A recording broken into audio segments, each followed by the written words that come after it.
The tawny owl hit Sirius Black's window with enough force to wake him from uneasy sleep. He jolted upright in the narrow bed, wand already in hand, heart hammering against his ribs. For 3 seconds, long enough to catalogue the empty shadows of his flat, the silence broken only by persistent tapping, he existed in that space between dream and waking, where every sound could mean death.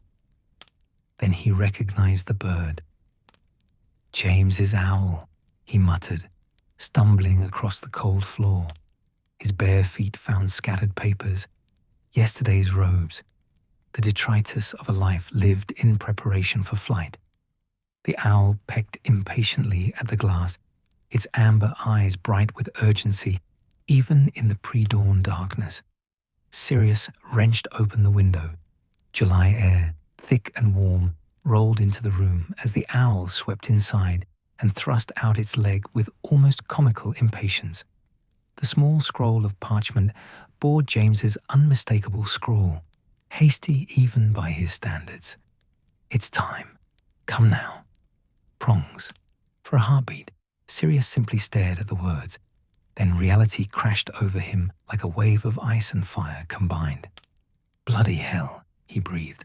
"Bloody hell, it's happening." The owl hooted, clearly expecting a response, or possibly a treat for its trouble.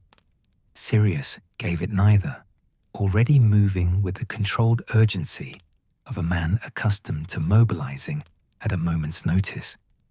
His wand swept through the air, and drawers flew open across the small flat. Clean robes extracted themselves and sailed towards him. His dragon-hide boots marched out from under the bed, but his hands shook as he dressed, not from fear of Death Eaters or dark magic, but from something far more overwhelming. Joy, pure and terrifying. James was about to become a father. James, who had once transfigured an entire corridor of suits of armor into dancing teapots during OWL's week. James, who had asked Lily Evans out approximately 200 times before she finally said yes. James, who made terrible jokes at precisely the wrong moments and brilliant tactical decisions when lives hung in the balance. James, his brother in all ways that mattered, was bringing a child into this world. Into this world, Sirius's mind amended grimly as he shrugged into his robes. His eyes caught on the Daily Prophet lying face down on the table, its headline deliberately hidden because he couldn't bear to look at it again. Another family murdered, another set of dark marks hovering over another home. The war that had been simmering throughout their Hogwarts years had boiled over into something monstrous, and here was James, defying it all by creating life. Sirius crossed to his kitchen, little more than a corner with a sink and a temperamental hot plate, and splashed water on his face. The cracked mirror above the basin showed him a man who looked older than 20. Dark hair fell past his shoulders now. He'd stopped caring about cutting it months ago. Grey eyes stared back at him, ringed with shadows that spoke of too many late-night order missions and too few peaceful mornings. But today, those eyes shone. He grabbed his wand, checked it twice from habit, and pulled on his travelling cloak. The flat around him bore little resemblance to the grand halls of Grimmauld Place, where he'd spent his miserable childhood. This place was cramped, shabby, the wallpaper peeling in the corners and the floorboards creaking with every step. But it was his. After everything with his family, the screaming matches, his mother's hexes, finally blasting his name off the family tree, this tiny flat in Muggle London represented freedom. Most days, anyway. On mornings like this, it just felt empty. Sirius paused at the door, hand on the latch, seized by a sudden superstition. He turned back and grabbed a small package from the top of his wardrobe, wrapped in silver paper that Lily had probably charmed to stay neat. He'd bought the gift 3 months ago, when Lily's pregnancy had become impossible to hide beneath loose robes, and James had walked around with a grin so wide it looked painful. A toy broomstick, miniature, spelled to hover only inches off the ground, perfect for a baby who wouldn't be flying properly for years yet. Sirius had seen it in a shop window in Diagon Alley and bought it immediately, ignoring the shopkeeper's knowing smile. "Bit early for that, isn't it?" the old wizard had asked, wrapping it carefully. "Never too early," Sirius had replied, thinking of James teaching this baby to fly, just as James's father had taught them both in the summer after second year. Now he tucked the package inside his robes, feeling it rest against his chest like a promise. Then he stepped out into the London night. The street outside his building was quiet in that hollow way of cities at 4 in the morning.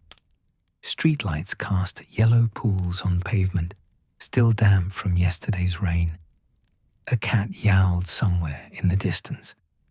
Sirius's hand stayed near his wand as he walked, eyes scanning the shadows between buildings, the dark windows of closed shops, the alleyways where anything could be waiting.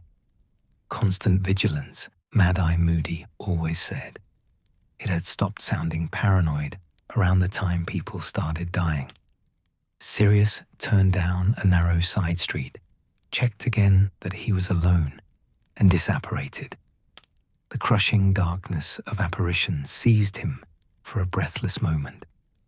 Then his feet hit solid ground, and he stumbled slightly on the uneven surface of a country road. The air here smelled different, clean, sharp, with a scent of grass and hedgerows instead of London's perpetual haze of smoke and rubbish. Godric's Hollow lay before him, sleeping under a sky just beginning to pale toward dawn. Sirius had only been here twice before. Once when James and Lily had first taken up residence, showing him proudly through the cottage they'd made their own, and once 3 weeks ago for a hastily called order meeting. Both times, he'd been struck by how the village looked like something from a children's storybook. Thatched cottages with neat gardens, a square with an old stone monument, a church with a pointed steeple rising against the sky. Now, walking quickly through the silent streets, he saw it differently. Every dark window could hide watching eyes. Every shadow between houses could conceal a cloaked figure. The war had taught him that nowhere was truly safe, no matter how picturesque. His hand stayed on his wand. But as he turned onto the lane where James and Lily's cottage sat back from the road, something in his chest loosened slightly. The protective enchantments here were strong. He could feel them tingling against his skin as he approached, testing him, recognizing him. Dumbledore himself had helped ward this place. James had told him that with a mixture of gratitude and frustration, hating that they needed such protection, but grateful it existed. The cottage appeared gradually as he walked up the path, coming into focus like a photograph developing. Concealment charms, notice-me-not spells, layers upon layers of magic designed to keep it hidden from unfriendly eyes. To anyone not keyed into the wards, this would look like an empty plot overgrown with brambles. But Sirius saw the truth. A small stone cottage with a peaked roof and climbing roses around the door, their white blooms ghostly in the pre-dawn light. The garden, still tended despite everything, smelled of lavender and night-blooming stock. Light glowed behind the curtains of the downstairs windows, warm, golden, welcoming. A light that said, life in the middle of so much darkness. Sirius's throat tightened unexpectedly. He stood at the garden gate for a moment, one hand on the latch, suddenly aware of the enormity of what was happening inside that cottage. James and Lily were becoming parents. The next generation was arriving. Everything was changing in ways they couldn't predict or control. And the world they were bringing this baby into was more dangerous than any of them had imagined in their Hogwarts days. But inside that cottage was also laughter and love, and James Potter's unshakable conviction that things would get better, that they would make them better. Sirius pushed open the gate and walked up the path. He'd barely raised his hand to knock when the door flew open. James stood there, looking utterly transformed from the last time Sirius had seen him. His black hair stood up in more directions than usual, as if he'd been running his hands through it repeatedly. His glasses sat slightly crooked on his nose. He wore mismatched robes clearly grabbed in haste, and his feet were bare. But his face shone with a wild mixture of terror and joy that made him look about 15 years old. "You came," James said, and pulled Sirius into a crushing embrace. Sirius hugged him back just as hard, feeling his best friend trembling slightly. "Course I came, you idiot. As if I'd miss this." When James pulled back, his eyes were suspiciously bright. "She's upstairs. The midwitch arrived an hour ago. Everything's progressing normally, whatever that means. Lily's, she's incredible, Sirius. Absolutely incredible. I'm completely useless." "That's not new," Sirius said, because James needed the normalcy of their banter more than he needed reassurance. Sure enough, James's laugh came out slightly strangled, but genuine. "Fair point. Come in, come in. I can't just stand around out here." Sirius followed him inside, and the cottage wrapped around him like a hug. He'd forgotten how thoroughly Lily had transformed this place in the year since they'd moved in. The small entrance hall had photographs covering nearly every inch of wall space. James and Lily's wedding, the marauders at Hogwarts, Lily with her Muggle family, James with his parents before they'd passed. A coat rack by the door held James's outer robes and Lily's summer cloak.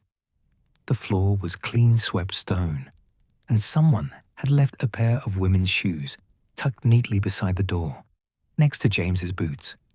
Normal, domestic, home. And from upstairs came a sound, low, wordless, distinctly female, that made both men freeze. James's hand clenched on Sirius's arm. "She's been doing that for about an hour now.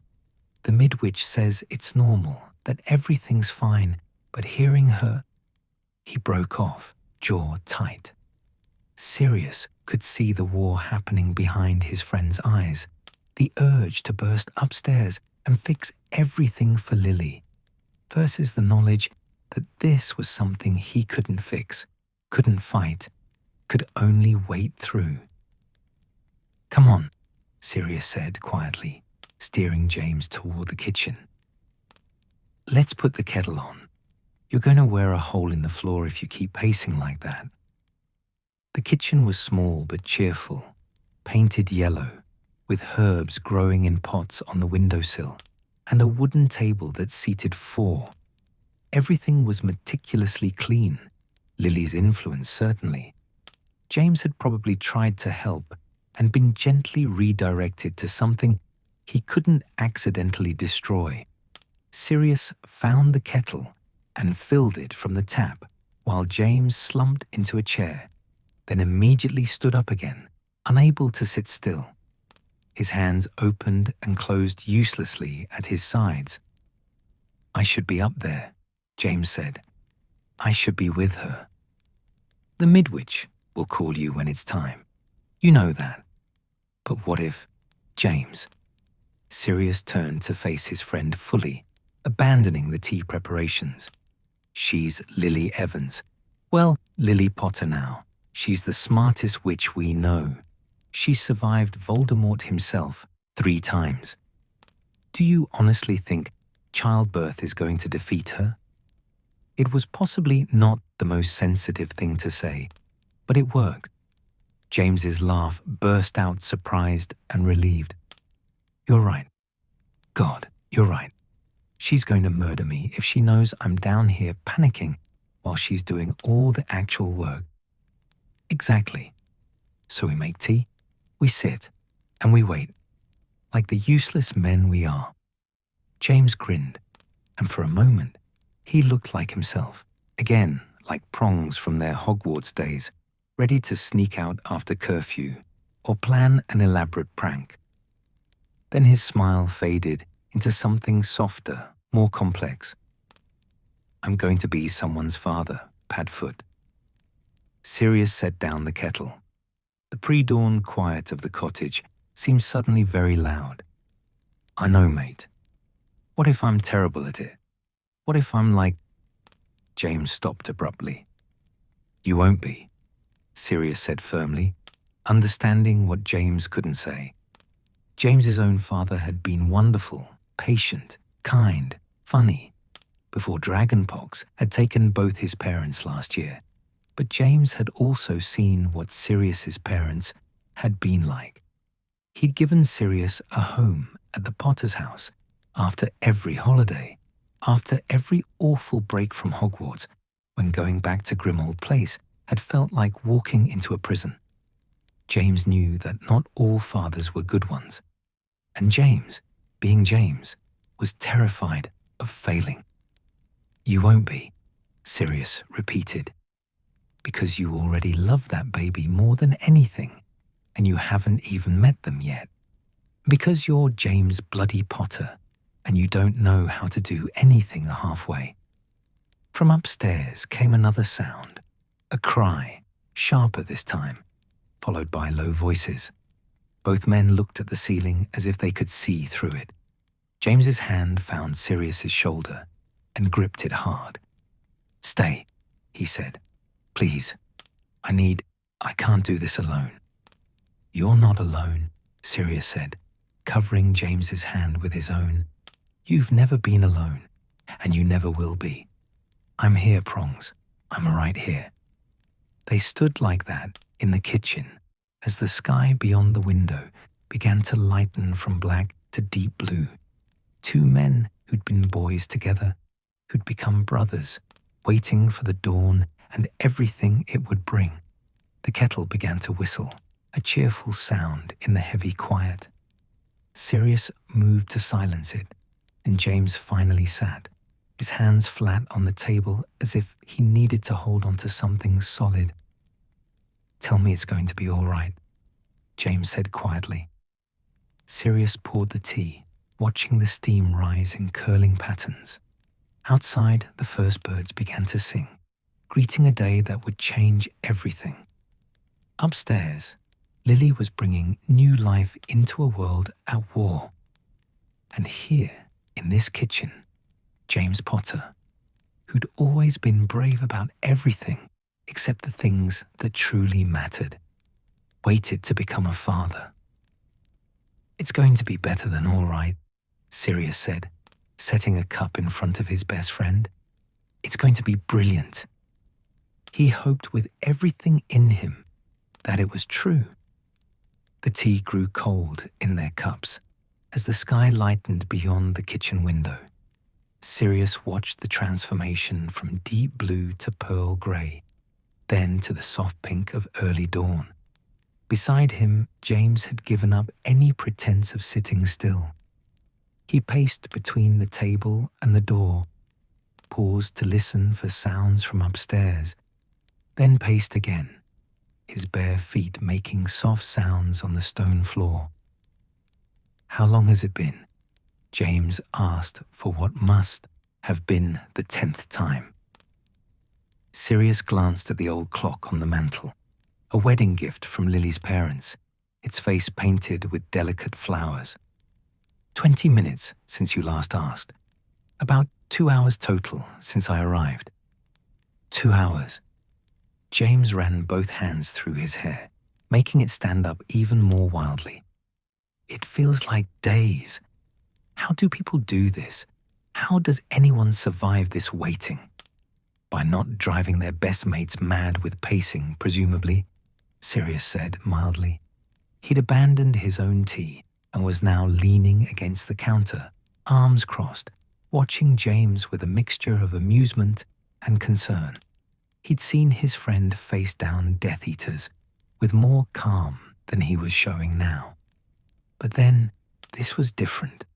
This was Lily up there, and their baby, and all the terrifying vulnerability that came with bringing something so precious into existence. A floorboard creaked overhead. Both men froze, heads tilted upward. Footsteps crossed the ceiling, measured, purposeful, then faded.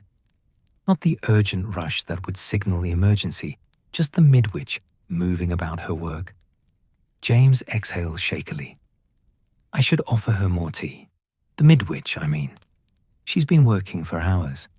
That's the polite thing, isn't it? Offering tea. I think she's rather busy at the moment, Prongs. Right. Yes. Of course. James resumed his pacing, then stopped abruptly at the window. It's getting light. Sirius joined him, looking out over the garden. The roses were visible now, their white petals tinged pink by the dawn. Beyond the low stone wall, Godric's hollow was beginning to wake. A light appeared in a window across the lane. Somewhere, a rooster crowed, sounding absurdly normal. July 31st, James said softly. Our baby is going to be born on July 31st. That's today. That's now. It's a good day for a birthday, Sirius offered. End of July, warm summers, no school to interfere with proper birthday celebrations. James laughed, the sound still edged with nerves. Spoken like someone who always hated when term started before his birthday was properly celebrated. November's a terrible month for birthdays. All grey and wet and everyone already back at school. Sirius grinned. This baby's got the right idea. Summer baby. They'll have garden parties and Quidditch matches in the yard and... He stopped as another sound drifted down from upstairs. Not quite a cry, more a wordless vocalization that spoke of effort and endurance. James's hand clenched on the windowsill, knuckles white.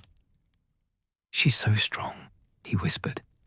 Stronger than anyone I've ever known. And I'm just down here, useless. You're not useless. You're staying out of the way so the people who actually know what they're doing can work. That's not useless. That's sensible. Doesn't feel sensible. Feels like cowardice. Sirius turned to face his friend fully. James, look at me. When those hazel eyes met his, he continued firmly. You're many things. Most of them irritating. But you've never been a coward. Not when we faced down Snape and his lot in school. Not when you joined the Order. Not when you and Lily went into hiding because of that damned prophecy. Being here, waiting, trusting Lily to do what needs doing, that takes its own kind of courage. James held his gaze for a long moment, then nodded jerkily. When did you get so wise, Padfoot? I've always been wise. You were just too busy showing off to notice. That earned a more genuine laugh. The tension in James's shoulders eased fractionally, though his eyes kept darting to the ceiling, tracking every small sound. The clock on the mantel chimed 5. The sound seemed unnaturally loud in the quiet cottage. Sirius watched the second hand sweep around the face and wondered how many more times it would complete its circuit before everything changed forever. Tell me about the nursery, he said, grasping for anything to distract James. You finished it, didn't you? James' face transformed. Last week. Finally. Lily had about 1,000 opinions on everything, and I kept getting the painting spells wrong. Did you know there's a specific charm for making paint dry in gentle swirls instead of harsh stripes? I didn't. Nearly covered the whole room in what looked like prison bars before Lily stopped me. That sounds about right for your spell work. Oi. But James was smiling now, the terror receding behind pride. It looks brilliant now, though. We did it pale yellow because we don't know if it's a boy or girl. Lily didn't want to know ahead of time, said she wanted to be surprised. He paused, his smile softening. We painted the ceiling dark blue and charmed it to show constellations, different ones each night, rotating through the seasons. So the baby can lie there and watch the stars wheel overhead. Sirius felt something catch in his throat. James, that's beautiful. Lily's idea, mostly. She remembered how my dad used to take us out to look at the stars that summer before 6th year. She thought the baby should have that too, even when they're too small to go outside at night. James's voice roughened.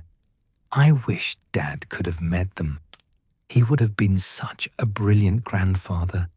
He'd have spoiled them absolutely rotten. He would have, Sirius agreed quietly. Fleamont Potter had treated him like a second son, had given him a home when his own family had made it clear he wasn't welcome. The loss of both Potters to dragonpox last year had devastated James and left Sirius feeling oddly orphaned all over again, despite having written off his own parents years before. But we'll tell them, James continued, his jaw setting with determination.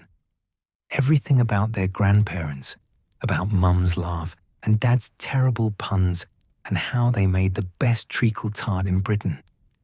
We'll make sure our baby knows where they came from. Our baby. The words settled in the kitchen like a promise.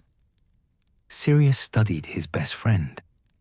This man, who'd stood by him through everything, who'd become an unregistered animagus just to keep a werewolf company, who'd fallen in love with a brilliant muggle-born witch and married her despite the war, making every day uncertain.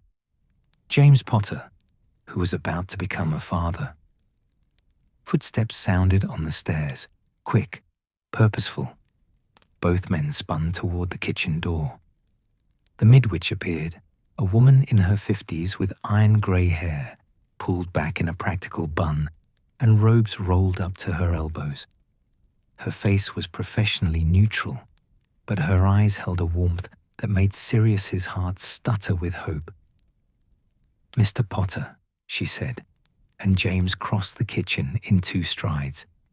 Is everything? Everything is progressing beautifully. Your wife is doing remarkably well.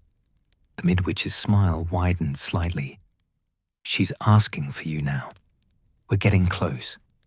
James made a sound, somewhere between a laugh and a sob. His hand shot out and caught Sirius's arm, squeezing hard enough to bruise. It's happening. Padfoot, it's really happening. Go, Sirius said, even as his friend was already moving toward the door. Go be with her. James paused at the threshold, turning back.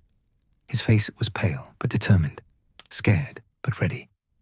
Thank you for being here, for everything. Always, Sirius said simply.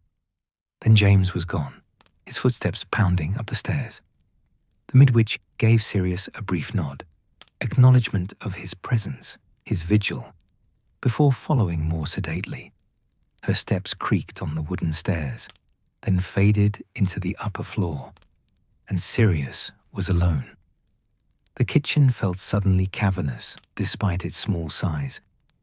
He stood in the center of it, arms hanging uselessly at his sides, unsure what to do with himself.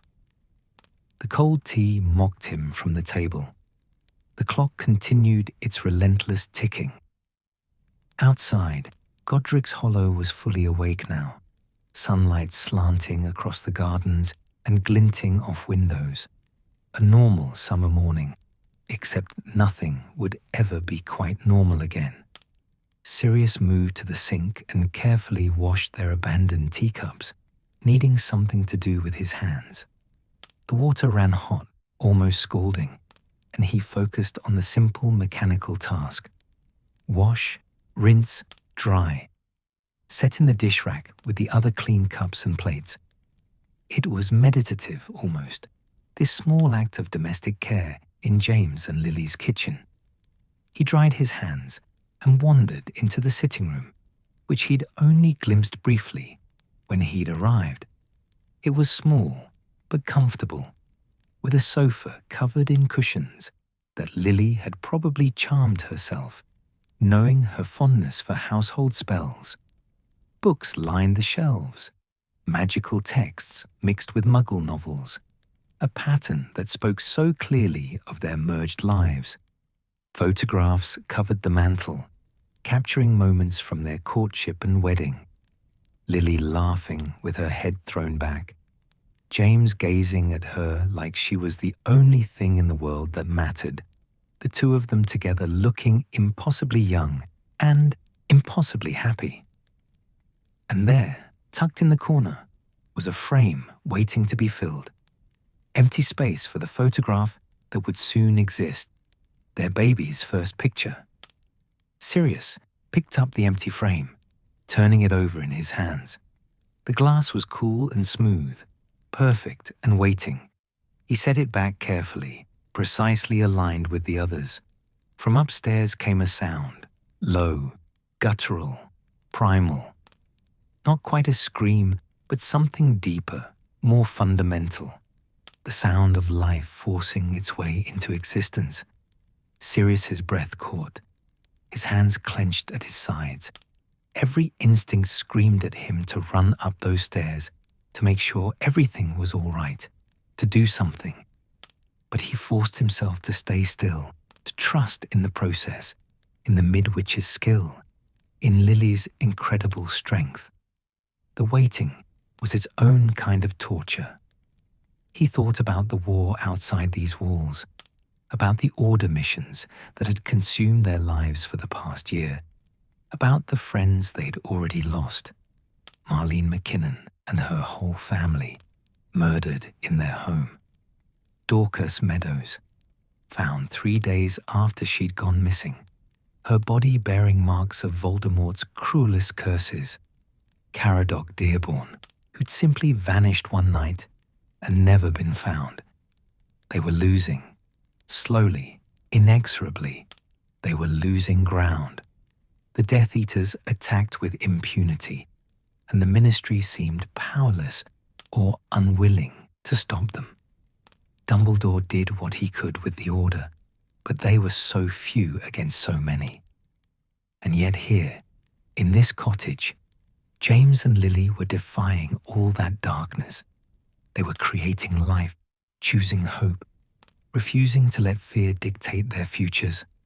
It was possibly the bravest thing Sirius had ever witnessed. Another sound from upstairs, different this time. James's voice, low and encouraging, though the words were indistinct. Then Lily, her voice raised in effort, but steady, determined. The Midwitch's calm instructions cutting through. Sirius found himself at the bottom of the stairs, one hand on the newel post, looking up at the closed door at the top. Light spilled from beneath it, warm and golden. Behind that door, everything was happening. The world was changing. A new person was fighting their way into existence. And he was down here, waiting.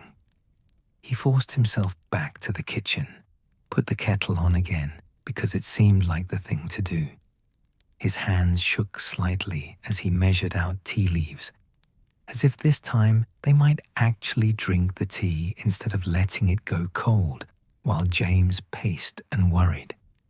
The morning light strengthened, flooding through the kitchen window and painting everything in shades of amber and gold. Godric's hollow hummed with quiet activity beyond the cottage walls, people starting their days, tending gardens, hanging washing. Normal, peaceful, unaware of the miracle happening in this particular house. Sirius poured the tea when it was ready, made 2 cups from habit, then stood at the counter drinking his slowly. The heat of it was grounding, something real and present to focus on. He could taste the bergamot, feel the warmth spreading through his chest. Time stretched and compressed strangely. Minutes felt like hours. Then suddenly hours felt like moments. The clock's hands moved with agonizing slowness and terrifying speed simultaneously. Sirius finished his tea, set down the cup, picked it up again, traced the rim with one finger. He thought about the toy broomstick still tucked inside his robes, about teaching James's child to fly someday, the way Fleamont Potter had taught them, about Christmases at the Potter house, which would now include a child's laughter, about birthday parties in this garden, with that child growing taller each year beneath the roses, about being a godfather, whatever that meant, about promising to protect and love this baby who didn't exist yet, but who already owned a piece of his heart. The silence from upstairs felt huge, oppressive. Sirius strained to hear something, anything that would tell him what was happening. But the cottage's thick walls and floors muffled everything, leaving him in torturous ignorance. He was contemplating whether it would be completely inappropriate to go upstairs and knock when he heard it. The cry was thin at first, reedy and uncertain. Then it strengthened, gaining power and volume, transforming into the unmistakable sound of a newborn's first protest against the world. Sirius's cup slipped from his fingers and shattered on the stone floor. He didn't notice. He stood frozen in the kitchen, tea spreading around his bare feet, listening to that impossible perfect sound. A baby crying. James's baby. Crying, which meant breathing, which meant alive and here and real. From upstairs came James's voice, loud and cracked and overflowing with joy. "It's a boy! Lily, we have a son!" And then, softer but clearly audible in the sudden hush that followed, "Hello, Harry. Hello, my son." Sirius's legs gave out. He sank into the nearest chair, his head in his hands, and felt tears he hadn't known were coming stream down his face.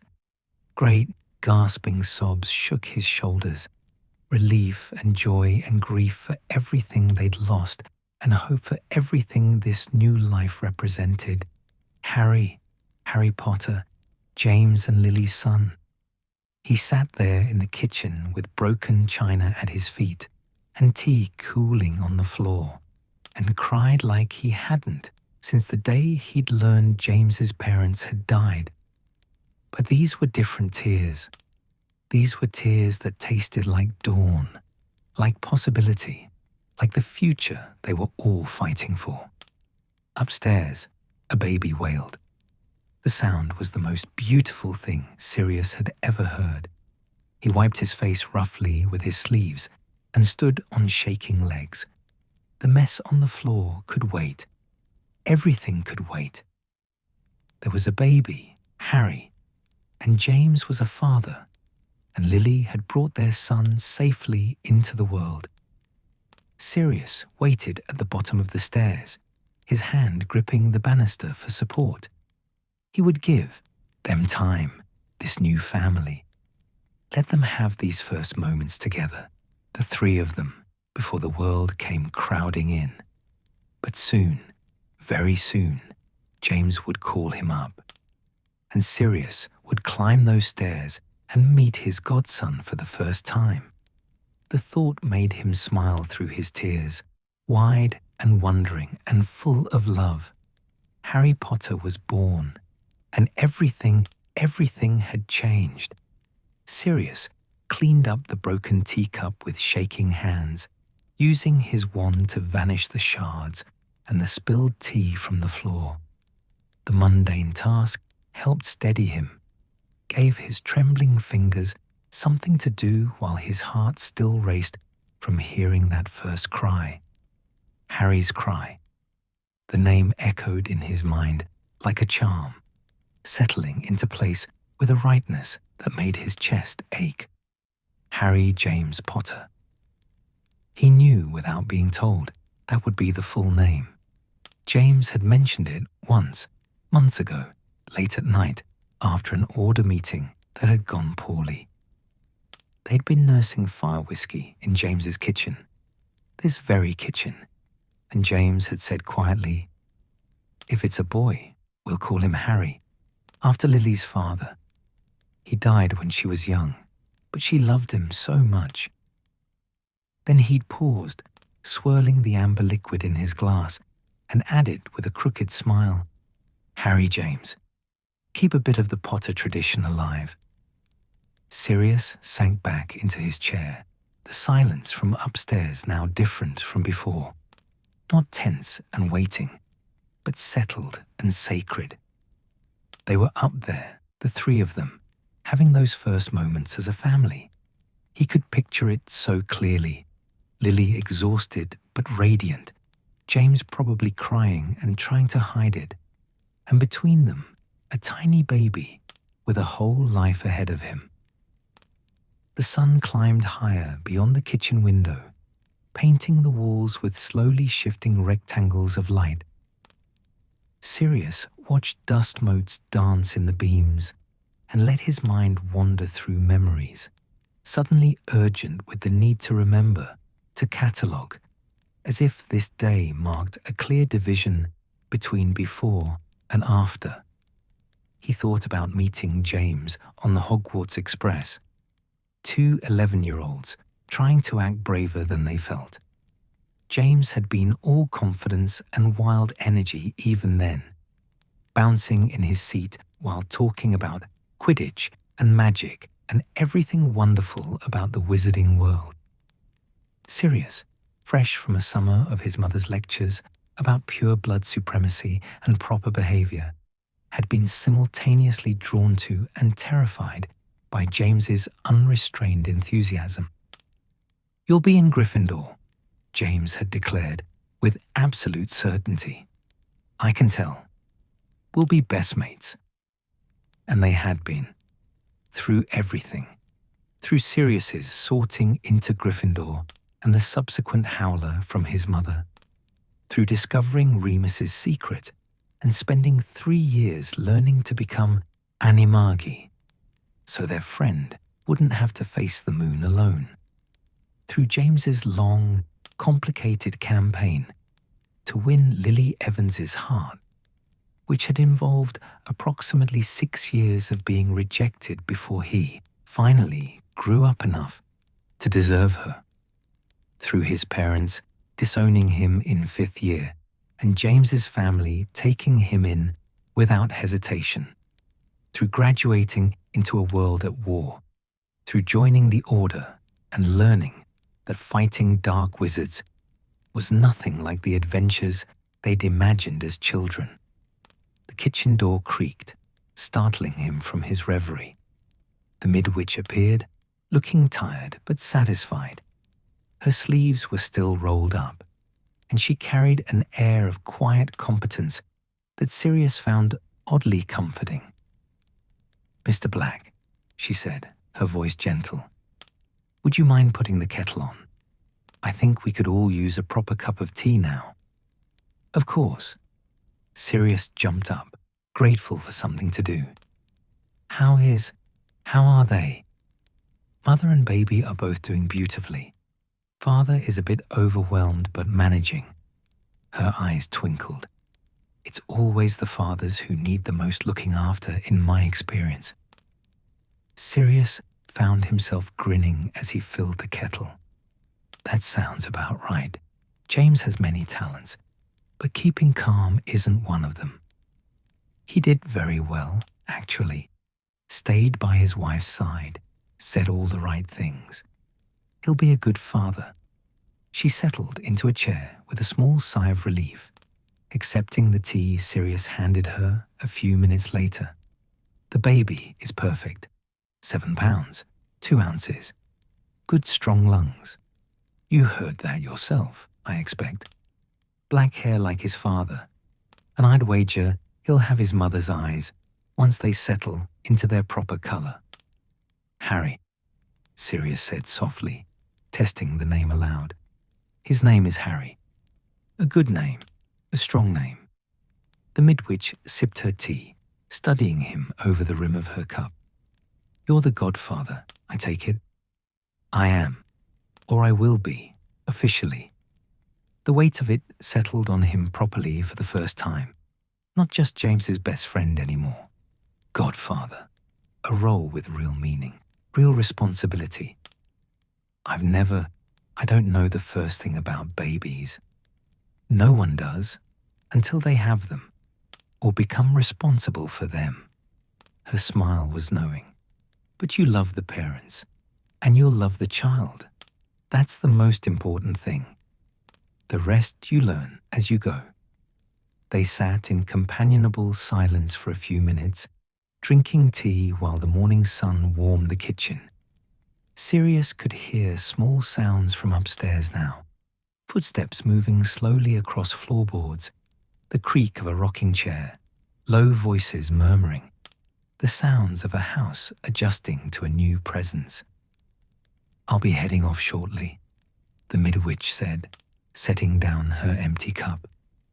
I'll look in on them this evening, make sure everything's settling as it should. But Mrs. Potter is strong and healthy, and she knows what she's doing. She'll be fine. Thank you, Sirius said, meaning it deeply, for everything, for being here, for helping them. She patted his hand as she stood. It's what I do, dear, and there's no greater privilege than helping new life into the world, especially in times like these. Her expression darkened briefly. Every baby is a blessing, but one born to parents like the Potters who choose love and hope in the face of such darkness, that's something special. She didn't elaborate, but Sirius understood. Everyone in the Order knew about the prophecy, or at least that a prophecy existed, even if only Dumbledore knew its exact words. Everyone knew that James and Lily were in hiding, that Voldemort had particular interest in them. Bringing a child into that situation took either tremendous courage or tremendous foolishness. Knowing James and Lily, it was definitely courage. The midwitch gathered her bag and robes, making ready to leave. Sirius saw her to the door, promising to fetch James if she wanted to give any final instructions. But she waved him off. Let them be for now. They need this time together, just the 3 of them. You'll go up when they're ready for you. She paused on the threshold, her hand on the doorframe. Take care of them, Mr. Black. All 3 of them. I will, Sirius promised. With my life. She nodded as if she'd expected nothing less, then stepped through the garden gate. Sirius watched until she disapparated at the edge of the wards, then closed the door and leaned against it. The cottage felt different now. Still the same walls and floors and furniture, but changed in some fundamental way. There was a baby here now, a new person who hadn't existed yesterday, who would grow and change and become someone entirely their own. The thought was staggering. Sirius returned to the kitchen and actually managed to drink an entire cup of tea this time, slowly, while the sun continued its journey across the sky. He thought about making breakfast, but dismissed the idea. He had no appetite, and James probably wouldn't either. Besides, he had no idea what Lily might want or be able to eat after labor, and he wasn't about to make assumptions. Time passed in that strange, elastic way it had been all morning. Sometimes he sat at the table. Sometimes he stood at the window watching the garden. Occasionally, he heard sounds from upstairs, the baby crying briefly, then settling, James's voice low and wondering, Lily's softer tones, tired but happy, the creak of the rocking chair, rhythmic and soothing. He was studying the photographs on the mantel in the sitting room when he heard footsteps on the stairs. James appeared in the doorway, and Sirius's breath caught.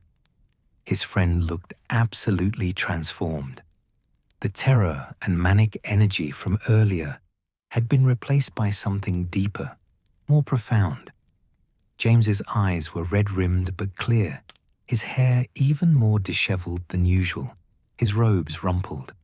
But his face held an expression Sirius had never seen before. Wonder and exhaustion and fierce protective love all mixed together. "Padfoot," James said, his voice rough with emotion. "Come meet my son." Sirius's throat closed up. He managed a nod, his feet carrying him across the sitting room, even as his hands trembled. James caught his shoulder as he passed, squeezing hard. "Thank you," James whispered, "for being here, for waiting. I couldn't have—" His voice broke. "I'm so glad you're here."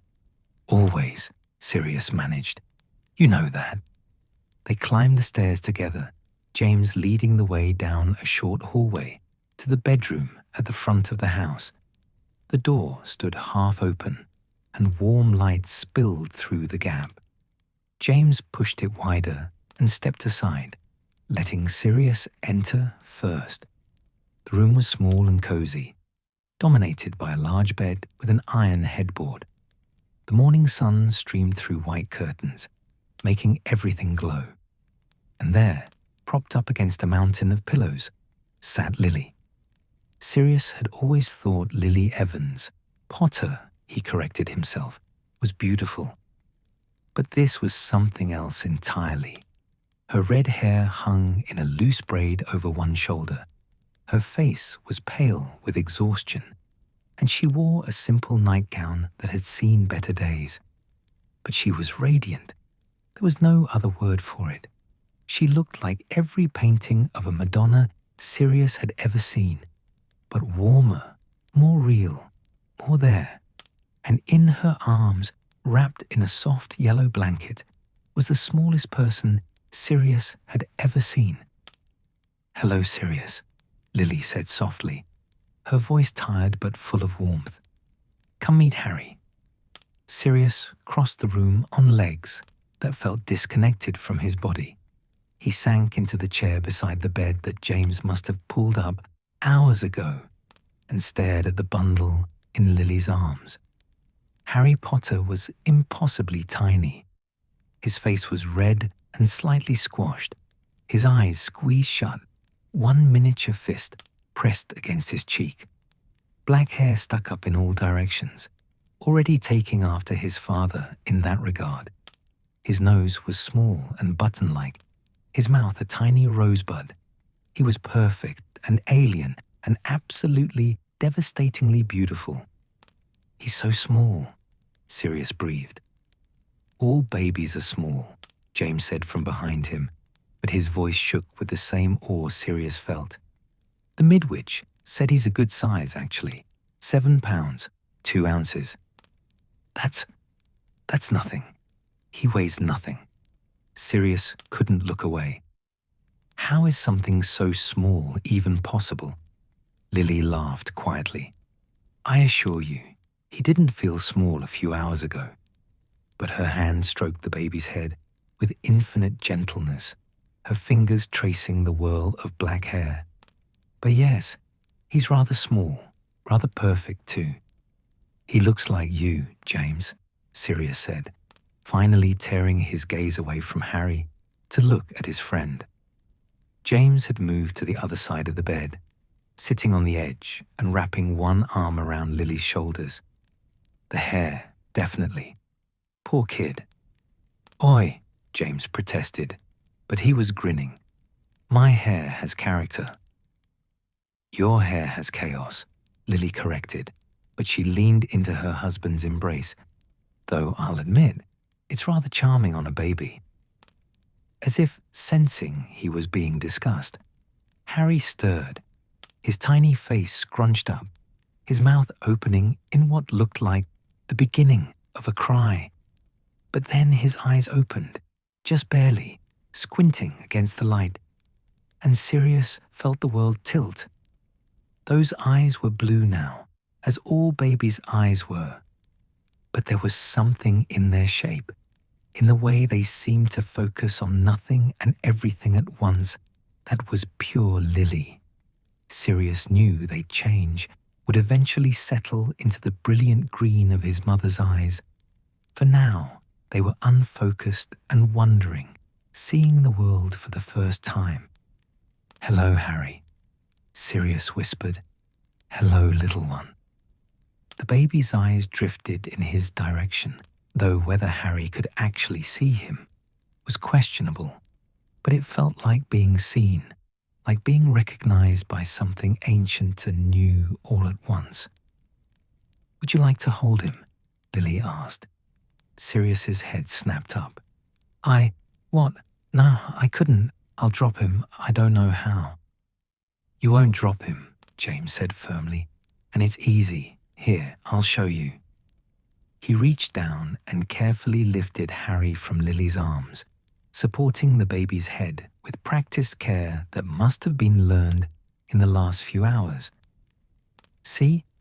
Just support his head. Keep him close to your chest. He's sturdier than he looks." Before Sirius could protest further, James was placing the warm bundle in his arms. Sirius froze, terrified to move, barely breathing. Harry was so light, so fragile. He could feel the tiny heartbeat through the blanket, impossibly fast, like a bird's. "There you go," James said softly, adjusting Sirius's arm slightly. "You're a natural." Sirius looked down at Harry, his godson, he realized with a start, and felt something crack open in his chest. This tiny person, barely hours old, already had him completely. He would do anything for this baby, fight anyone, sacrifice anything, lay down his life without hesitation. "Hello, Harry," he said again, his voice barely above a whisper. "I'm your godfather, which means I'm going to spoil you absolutely rotten and teach you all the things your parents don't want you to know. I'm going to tell you embarrassing stories about your dad and teach you the best pranks. And I'm going to love you so much for your whole life." Harry yawned, a tiny sound that was somehow the most endearing thing Sirius had ever heard. His little fist waved aimlessly, and Sirius offered his finger without thinking. Immediately, Harry's hand closed around it, his grip surprisingly strong. "He's holding my finger," Sirius said, amazed. "Look, he's actually holding it." "Reflexes," Lily said, but she was smiling. "All babies do that. But yes, it's rather wonderful, isn't it?" Wonderful didn't begin to cover it. Sirius sat there with Harry in his arms, feeling that tiny hand gripping his finger, and felt tears slide down his face again. He didn't bother wiping them away. This was worth crying over. This moment, this baby, this impossible miracle of new life. James's hand landed on his shoulder, squeezing gently. When Sirius looked up, his friend's face was wet, too, and Lily was dabbing at her eyes with the edge of her blanket. "Welcome to the family, Padfoot," James said roughly, official godfather to Harry James Potter. "Harry James," Sirius repeated, the full name settling into his heart. It's perfect. They stayed like that for a long moment, the three adults and one baby, bound together by love and choice and the commitment to protect this new life no matter what. Outside the window, Godric's hollow continued its peaceful summer day, unaware of the small miracle that had occurred in this cottage. But inside these walls, everything had changed. The world had shifted on its axis, had welcomed Harry Potter into existence, and nothing would ever be quite the same. Sirius looked down at the baby in his arms, at his godson, and made a silent vow. Whatever came next, whatever darkness waited beyond these walls, he would protect this child, would love him and guide him, and make sure Harry knew always that he was wanted and cherished. "I've got you," he whispered, so quietly only Harry could hear. "I promise. I've got you." Harry's eyes drifted closed, his tiny face relaxing into sleep. His hand still gripped Sirius's finger, holding on with a trust that was humbling. And Sirius held him, this precious new life, and let himself believe in hope again. Sirius wasn't sure how long he sat there, holding Harry while the baby slept peacefully in his arms. Time seemed to move differently in this sun-warmed bedroom, each moment stretching and condensing simultaneously. He was aware of James and Lily beside him, speaking in low voices about practical things, feeding schedules and nappies, and whether they should send word to certain people yet. But their words washed over him like distant music. All his attention was focused on the tiny person cradled against his chest. Harry's breathing was so soft, Sirius kept checking to make sure it was still happening. Each small rise and fall of that narrow chest felt like a minor miracle. The baby's face had relaxed in sleep, losing some of the squashed newborn quality and revealing hints of the person he would become. There was James in the shape of his skull, in the way his hair already stuck up, despite Lily's attempts to smooth it down. But there was Lily too, in the delicate bone structure, in the way his tiny eyebrows arched. "You can see both of us in him," Lily said softly, as if reading Sirius's thoughts.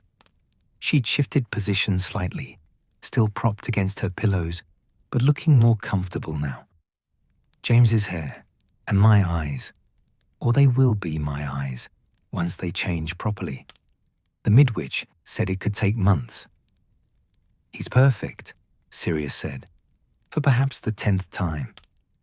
He couldn't seem to find other words adequate to the task. Perfect was insufficient, but it was the closest he could get. "He is," James agreed quietly.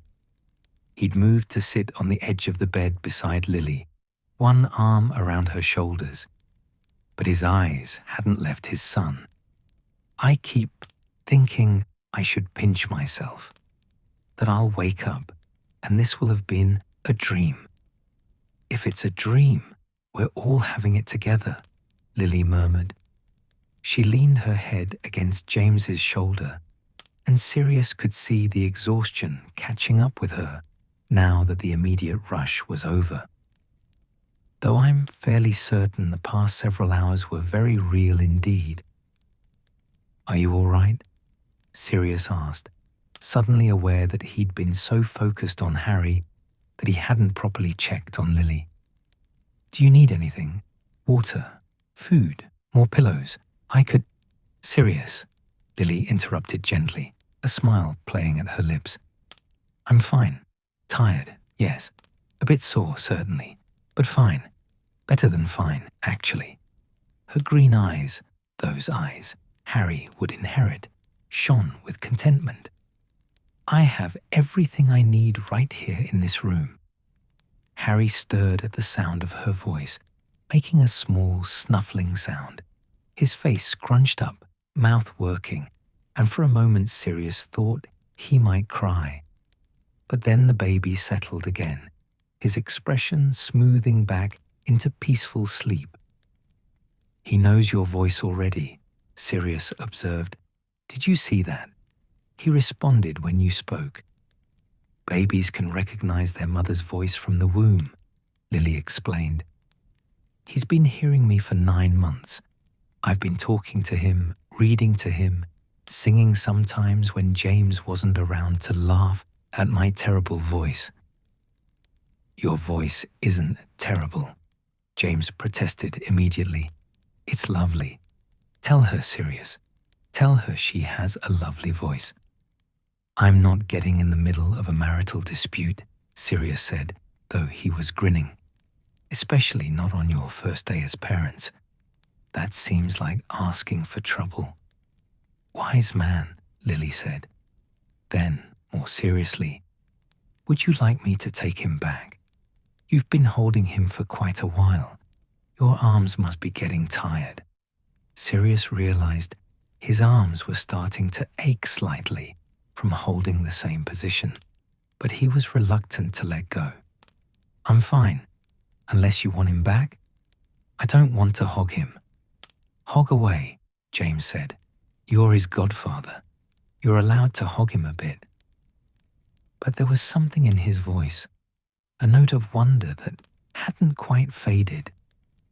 "Though I wouldn't mind another turn myself before long, I still can't quite believe he's real, that he's ours." "He's definitely real," Lily assured him.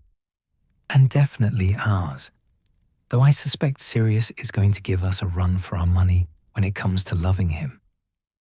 "Damn right I am," Sirius said fiercely. Then he caught himself. "Sorry, shouldn't swear around the baby.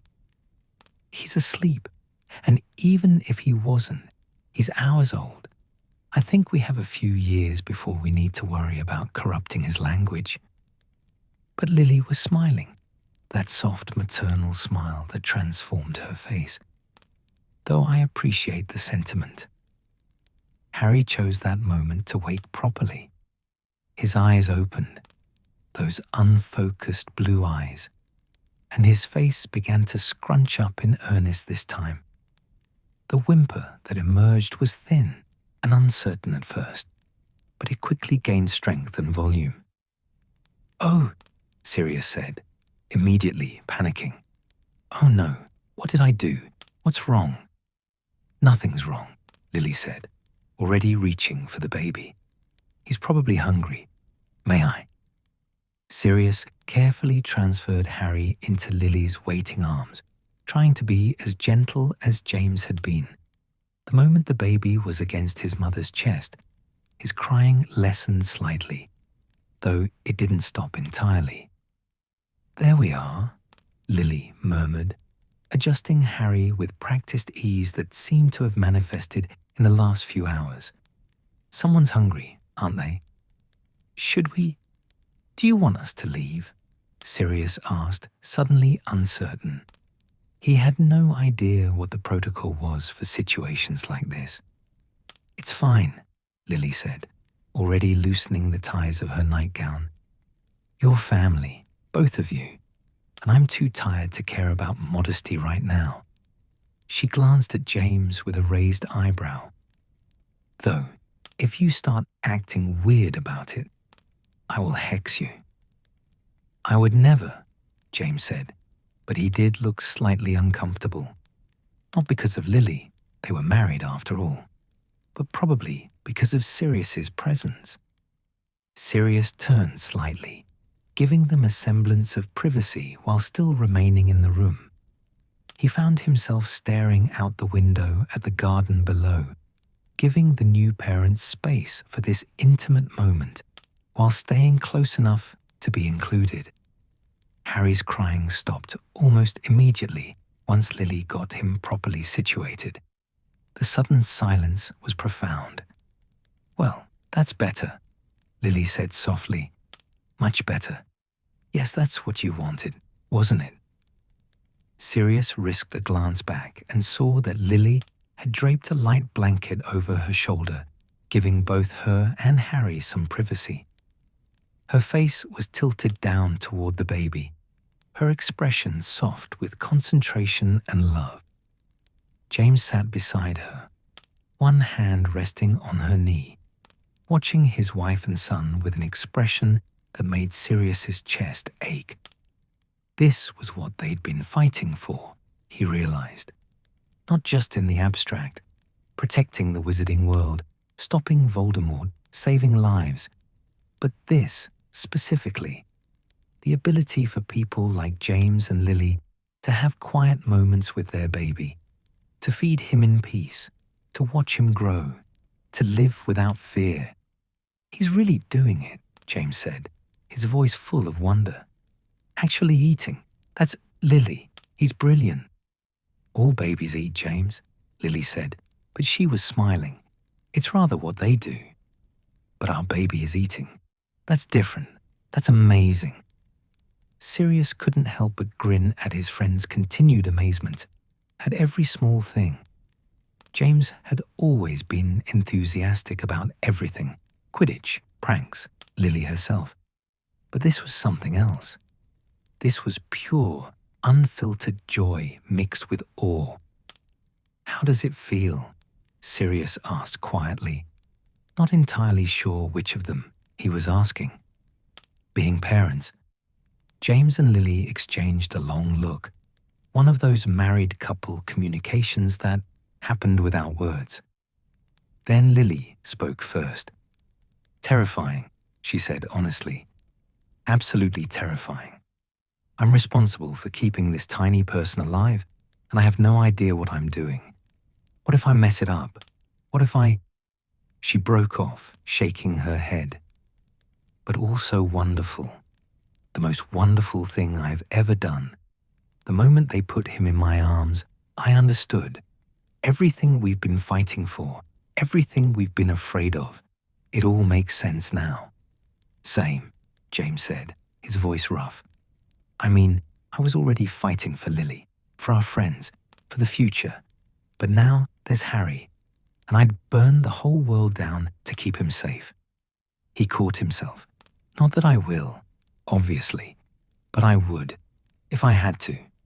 Sirius understood completely. He'd known Harry for less than an hour and already felt the same fierce protectiveness. We'll keep him safe, he said.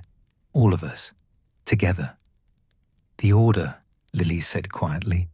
Dumbledore. The prophecy. She didn't elaborate, but she didn't need to. They all knew what she meant. The shadow that hung over this family, the danger that had driven them into hiding even before Harry was born. Not today, James said firmly. Today we're just parents, with our baby. The war can wait for one day. Lily nodded against his shoulder. One day, she agreed. We can have that. They sat in silence for a while. The only sounds the quiet noises of Harry feeding and the summer breeze stirring the curtains. Sirius remained by the window, feeling both part of this moment and separate from it. He was family, yes, chosen family, which sometimes meant more than blood. But James and Lily were the parents, and this was their private miracle that he was privileged to witness. Eventually, Harry finished eating and promptly fell asleep again, his tiny face peaceful against Lily's chest. She adjusted him carefully, fastening her nightgown with one hand while cradling him with the other. He's asleep, she said unnecessarily. That's good. The midwitch said he'd probably sleep quite a bit the first day or two. You should sleep too, James said immediately. You must be exhausted. I am, Lily admitted, but I don't want to miss anything. What if he wakes up and needs me? Then I'll wake you, James promised, or I'll handle it myself. Padfoot's here too. Between the three of us, I think we can manage to keep watch over one sleeping baby. Sirius turned from the window. He's right. You've done the hard work. Let us handle the watching part for a bit. Lily looked like she wanted to argue, But another yawn overtook her. "Maybe just for an hour," she conceded. "But wake me if he needs anything. Promise." "Promise," James and Sirius said in unison. James carefully took Harry from Lily's arms, and Sirius watched as his friend settled the baby in a wooden cradle beside the bed. The cradle was beautiful, clearly handmade, with delicate carvings of stars and moons along the sides. "My father made it," James said, softly, noticing Sirius's attention. "For me, originally. Mum saved it all these years, thinking, hoping, there'd be grandchildren someday." His voice caught. "I wish they could have met him." "They'd have loved him," Sirius said. "Your dad would have made terrible jokes about nappies, and your mum would have knitted about 300 baby blankets." James laughed quietly, wiping at his eyes. Yeah, they would have." He adjusted Harry's blanket with gentle fingers, making sure it was tucked just right. "But Harry will know them. Through our stories, through things like this cradle. They'll be part of his life even though they're not here." Lily had already slipped down against her pillows, her eyes heavy. "Tell him about Euphemia's treacle tart," she murmured sleepily, "and Fleamont's terrible puns. Make sure he knows they were wonderful." "I will," James promised, bending to kiss her forehead. "Sleep, Lily. We've got this." She was asleep before he'd even straightened up, exhaustion finally claiming her. James stood looking down at his wife for a long moment, his expression tender, before turning to Sirius.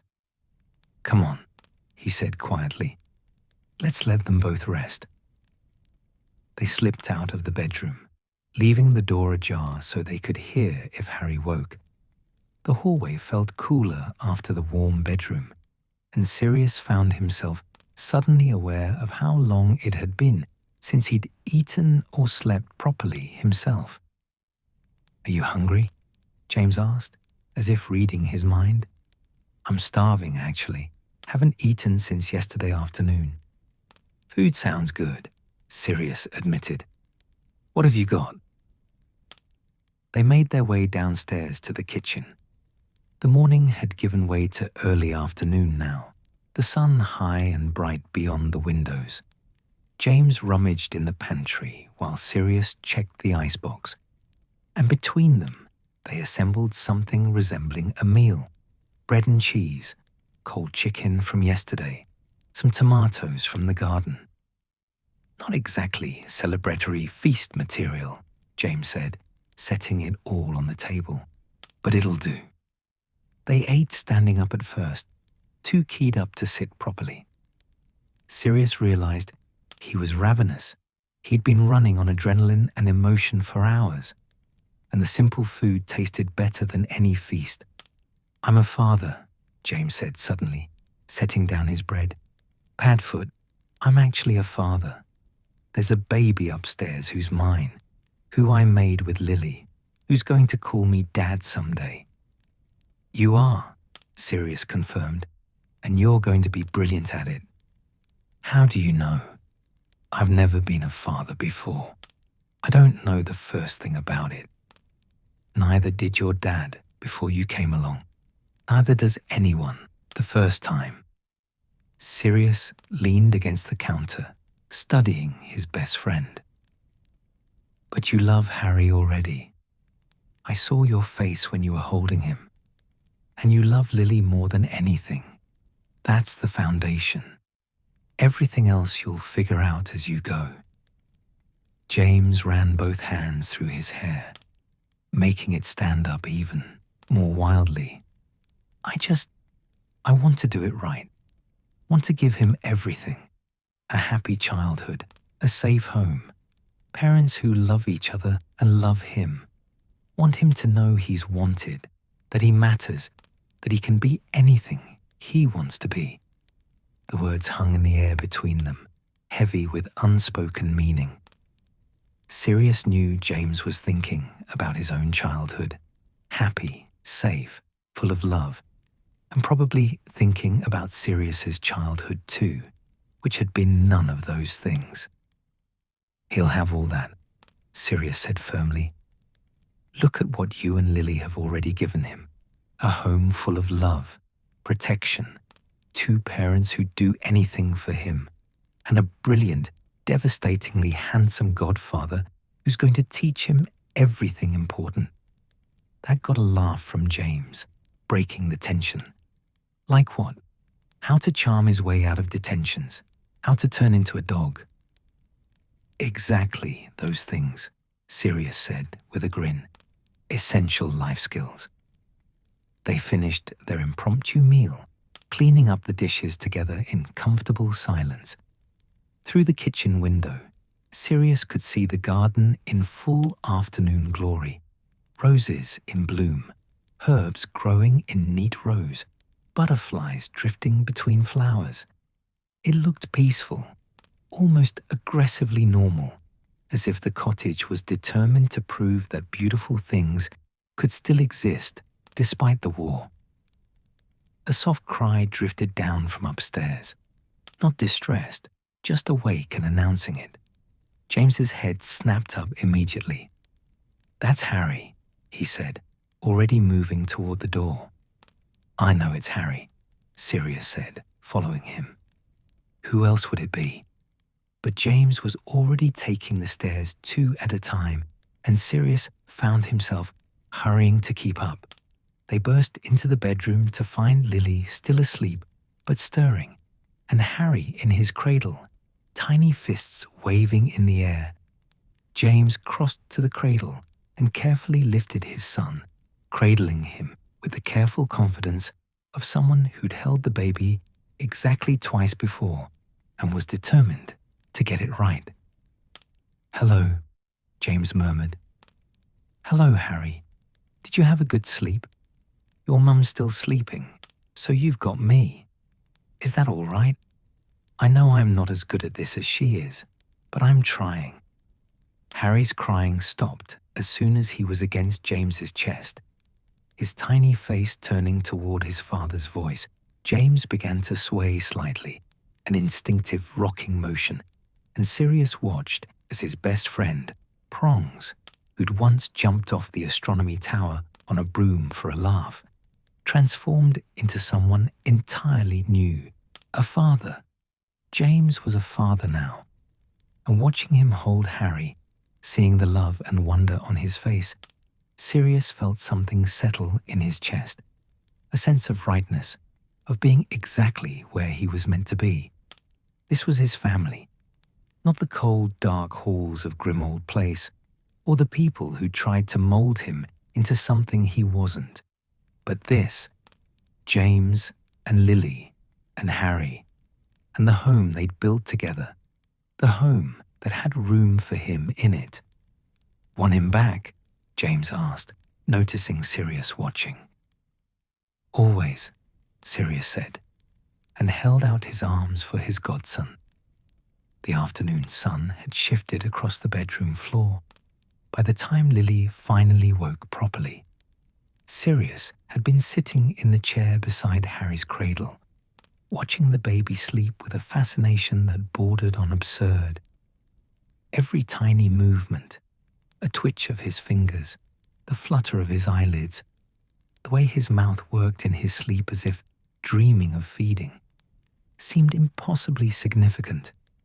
James sat on the opposite side of the cradle, cross-legged on the floor, equally transfixed. They'd been conducting their vigil in near silence for the better part of an hour, occasionally exchanging glances, but mostly just watching. It was possibly the quietest Sirius had ever seen James, this man who'd spent 7 years at Hogwarts, unable to sit still for more than 5 minutes. "Are you two just going to stare at him all day?" Lily's voice was sleep-rough, but amused. Both men jumped slightly, caught. James scrambled to his feet and crossed to the bed. "You're awake. How do you feel? Do you need anything? Water? Food? Should I fluff your pillows?" "James," Lily said gently, catching his hand. Breathe. I'm fine. A bit sore, still tired, but fine. She looked past him to where Harry lay sleeping. How's he been? Perfect, James and Sirius said simultaneously. Lily laughed softly. Of course he has been. What else would he be? She shifted position carefully, wincing slightly. Though I think someone might need changing soon. I can smell him from here. Sirius sniffed experimentally and caught the distinctly unpleasant odor. Oh, that's quite something. Welcome to parenthood, Lily said dryly. All the glamorous moments they don't tell you about. She started to push herself up. I should... No, James said firmly, gently pressing her back against the pillows. You rest. I can handle a nappy change. James, have you ever changed a nappy before? How hard can it be? The midwitch showed me the basics. James was already moving to the small chest of drawers where they'd apparently stored baby supplies. He pulled out a fresh nappy and what looked like pins, eyeing them with determination. I'm a qualified wizard. I've successfully transfigured a hedgehog into a pincushion. I can manage this. That's really not the same thing at all, Lily said, but she was smiling. But all right, go ahead. Sirius can supervise. Oh no, Sirius said immediately. I'm not supervising anything. I know even less about this than he does. Then you can both learn together, Lily said serenely. Consider it godfather training. There was no arguing with that logic.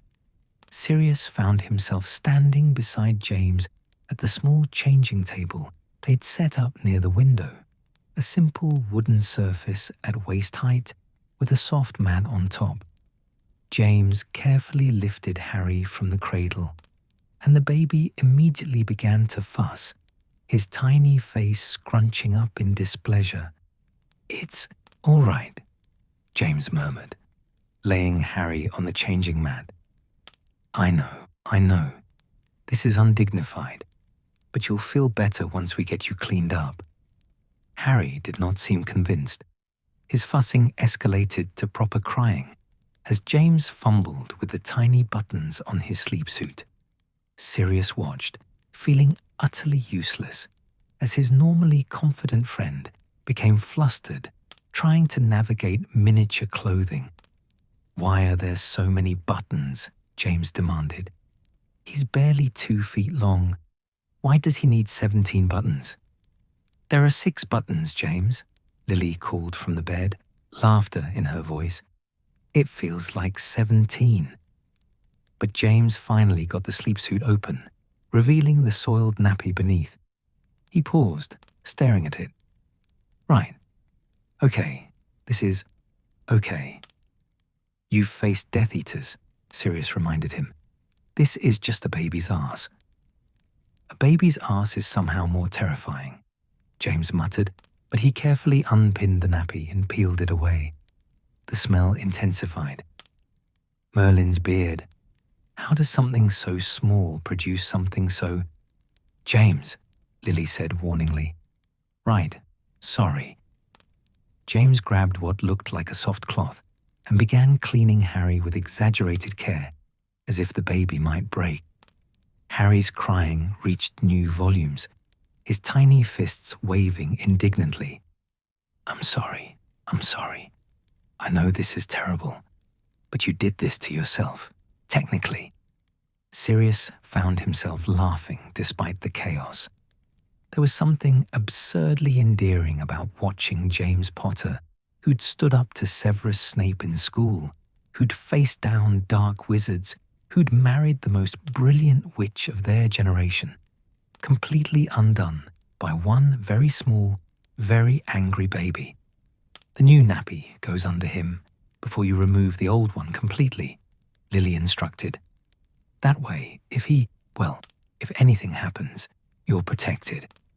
If anything. Oh. Understanding dawned on James's face. Good thinking. He managed to slide the fresh nappy under Harry while finishing the cleaning process.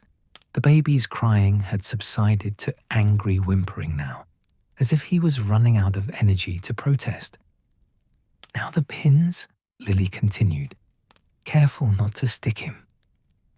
I would never stick my own son, James said, offended, but his hands shook slightly as he attempted to secure the nappy. The first pin went in crooked. The second one he dropped entirely, and it clattered to the floor. Here, Sirius said, surprising himself. He picked up the fallen pin and leaned in, helping James adjust the nappy so it sat properly. Between them, they managed to secure it, not elegantly, and probably not exactly as the midwitch had demonstrated, but functionally. There, James said triumphantly, buttoning Harry back into his sleep suit. See, we did it. Teamwork. He lifted Harry from the changing table, and the baby immediately stopped crying, his face relaxing as he was cradled against his father's chest. James looked so relieved that Sirius had to laugh again. I think he just wanted to be held, Lily observed. The nappy change was probably secondary. Well, he's changed and held now, James said, so everyone's happy. He swayed slightly, that same instinctive rocking motion, and Harry's eyes began to drift closed. That's right. Much better now, isn't it? Sirius watched them, father and son already developing their own rhythm, and felt that now familiar tightness in his chest. This was real. This was happening. James was a father, Lily was a mother, and Harry existed in the world. Sirius, Lily said softly, and he turned to find her watching him with knowing eyes. Come sit with me for a moment. He crossed to the bed and settled carefully on the edge, conscious of not jostling her. Up close, he could see the exhaustion still written in the shadows under her eyes, the paleness of her skin. But there was a contentment there too, a bone-deep satisfaction that made her beautiful in an entirely new way. We want to ask you something, Lily said. Officially, I mean. We talked about it before Harry was born, but it feels important to ask properly now that he's here. Sirius's heart began to pound. He had a sudden sense of standing on the edge of something momentous. James had moved closer, still holding Harry.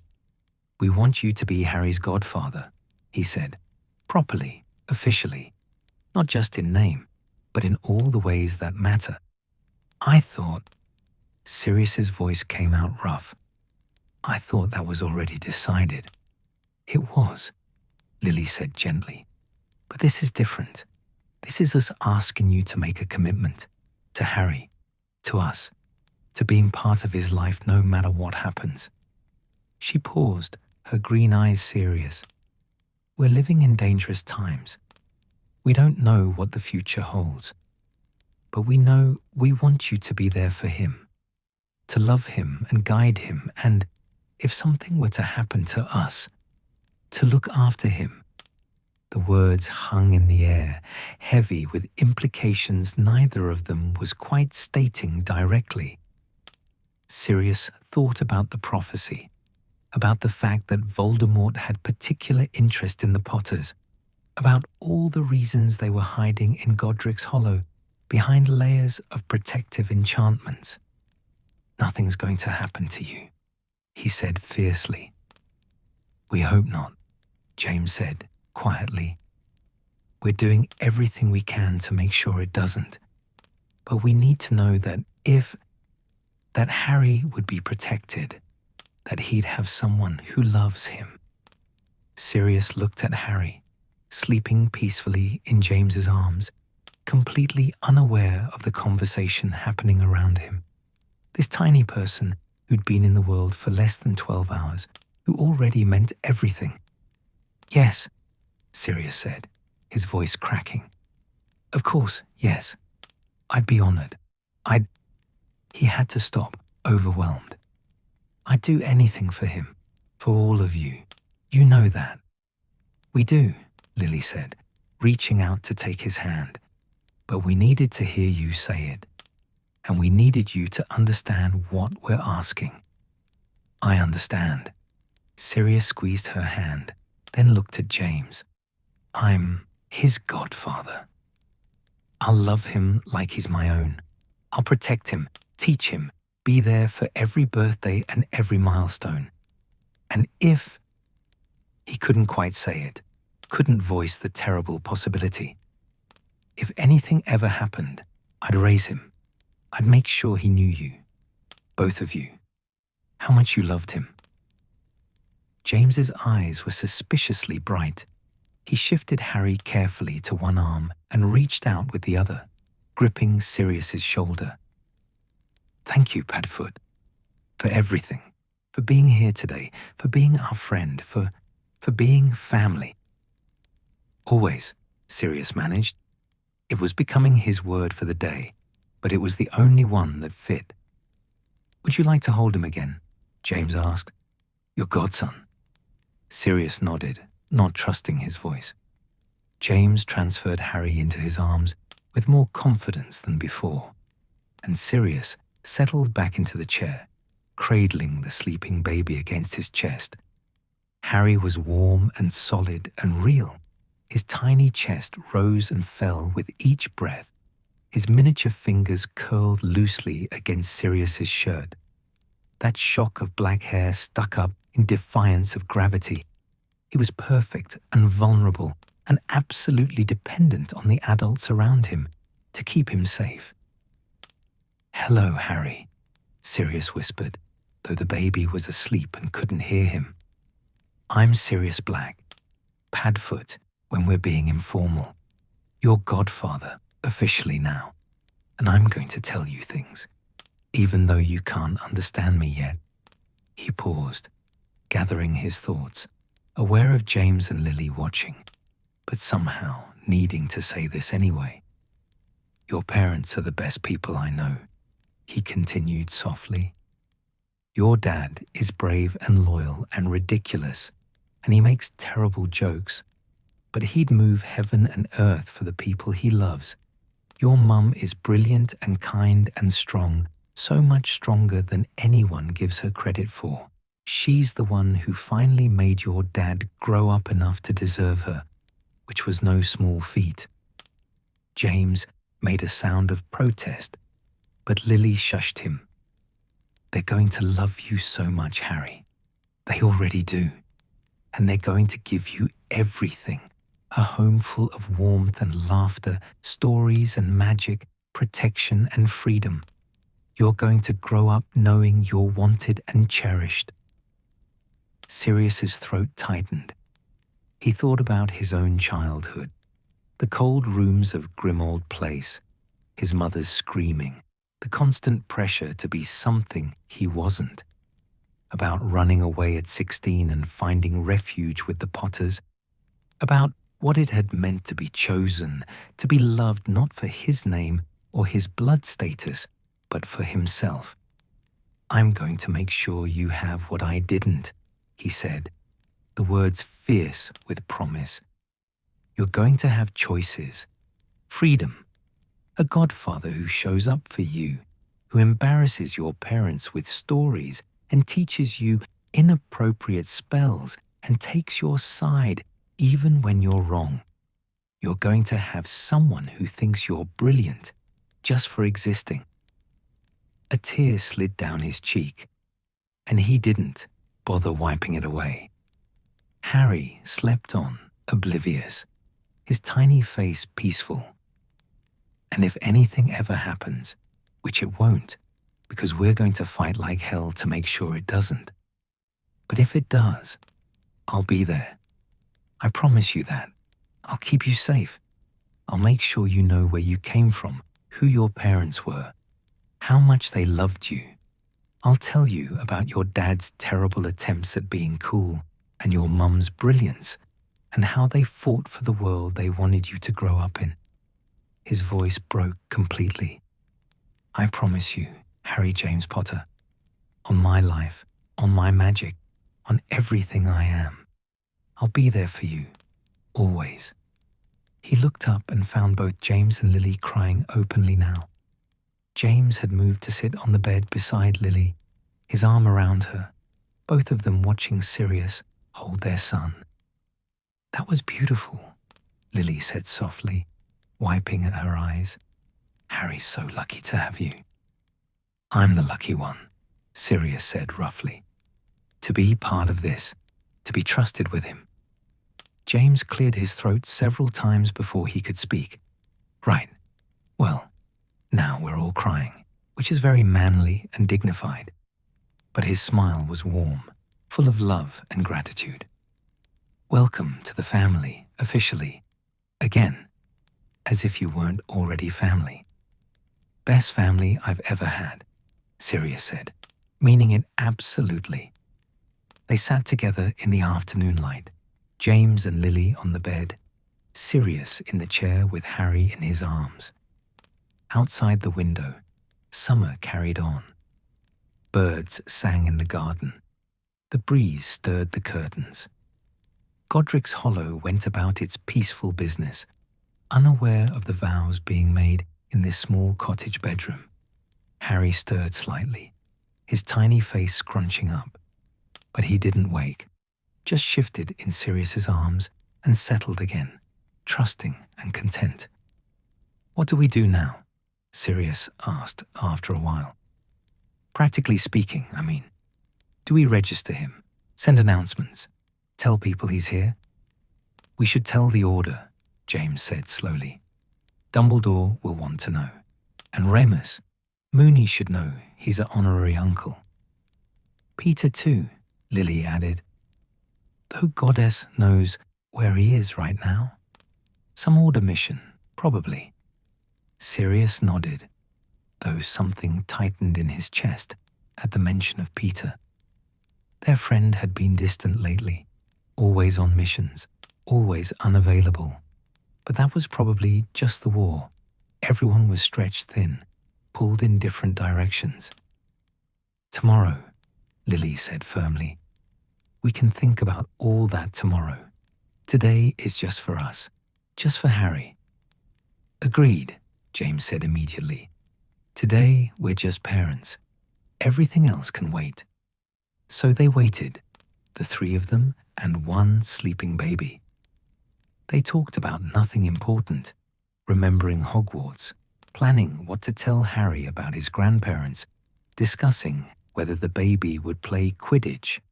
James's firm yes versus Lily's more cautious maybe. When he's older. They passed Harry between them, taking turns holding him, marveling at his tiny fingernails and the way he yawned and the small sounds he made in his sleep. The afternoon faded toward evening. The light through the window turned golden, then amber, then began to dim. Someone's stomach growled, probably Sirius's, and James went downstairs to see about proper food. Sirius stayed with Lily and Harry, comfortable in the quiet. Lily had dozed off again, and Sirius sat holding his godson, watching the baby's face in the fading light. Your mum's exhausted, he whispered to Harry. And your dad's downstairs probably burning something in the kitchen. And you're just sleeping through it all, completely unconcerned. That's probably the right attitude, honestly. Harry's hand twitched, fingers flexing against Sirius's chest. Such a small movement, meaningless, probably just reflex. But Sirius felt it like a communication, like Harry somehow knew he was being held and protected and loved. I've got you, Sirius murmured, echoing the words he'd said earlier. I promise, Harry. I've got you. The baby slept on, secure in his godfather's arms, wrapped in love and promise and hope.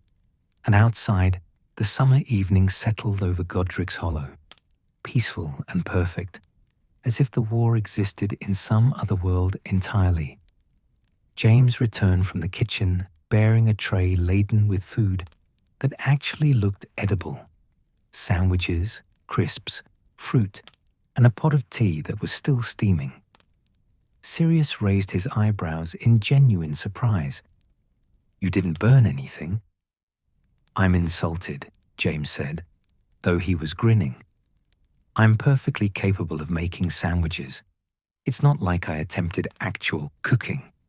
He set the tray on the small table by the window and glanced at the bed where Lily was sleeping. "Should we wake her? She needs to eat." "Let her sleep a bit longer," Sirius said quietly, still holding Harry. "She's been through rather a lot today." James nodded and settled onto the floor beside Sirius's chair, helping himself to a sandwich. For a few minutes, they ate in companionable silence, the only sounds the gentle creak of the house settling and Harry's soft breathing. "I can't stop looking at him," James admitted finally. "Every time I leave the room, I'm terrified something will happen, that I'll come back and he'll be gone, or this will all have been a dream." "It's real," Sirius assured him, though he understood the feeling. The day had an unreal quality to it, too perfect and precious to be true. "He's real, and he's yours, and he's going to be here tomorrow and the day after that." "I know. Intellectually, I know that." James ran a hand through his hair, a nervous gesture Sirius had seen 1,000 times. "But after everything, the war, the losses, the constant fear, it's hard to believe something this good can happen and just stay good." Sirius thought about that, about the friends they'd lost, the close calls they'd all survived. "Maybe that's what makes it matter more," he said slowly. "That we're choosing to have good things despite everything trying to take them away." James looked at him with something like surprise. "When did you get so philosophical?" "I've always been philosophical. You just never noticed, because I was usually drunk when I got that way." That earned a quiet laugh. James finished his sandwich and reached for another, offering one to Sirius as well. They ate, passing food back and forth while Harry slept on, blissfully unaware of his father's existential worries. "Tell me the truth," James said after a while, his voice lower. "Am I going to be any good at this, at being a father?" Sirius looked at his best friend, at the man who'd given him a home when his own family had cast him out, who'd spent 3 years illegally learning to transform into a stag just to keep their werewolf friend company, who'd fallen completely and permanently in love with Lily Evans and worked tirelessly to become someone worthy of her. "You're already good at it," Sirius said firmly. "I've been watching you all day. The way you hold him, talk to him, panic over him. That's what being a good father looks like. You care enough to worry about doing it right. That alone makes you better than most. But what if I mess up? What if I'm too strict or not strict enough or—" "Then you'll mess up and you'll fix it and you'll move on." Sirius shifted Harry slightly in his arms. "There's no perfect way to do this, Prongs. You just love him and do your best and hope it's enough." James was quiet for a long moment, staring at his sleeping son. "My dad made it look so easy," he said finally, like he always knew exactly what to say, what to do. "I never saw him doubt himself." "I guarantee he doubted himself all the time," Sirius said. "He just didn't let you see it. That's what parents do. They pretend to have all the answers so their kids feel safe." "Great. So I'm going to spend the next 18 years pretending I know what I'm doing?" "Probably longer than that, honestly." James groaned, but he was smiling. "You're not helping. I'm being realistic. There's a difference." Sirius glanced down at Harry. at the tiny face that looked so much like James already. Besides, you're not doing this alone. You've got Lily, who's brilliant at everything.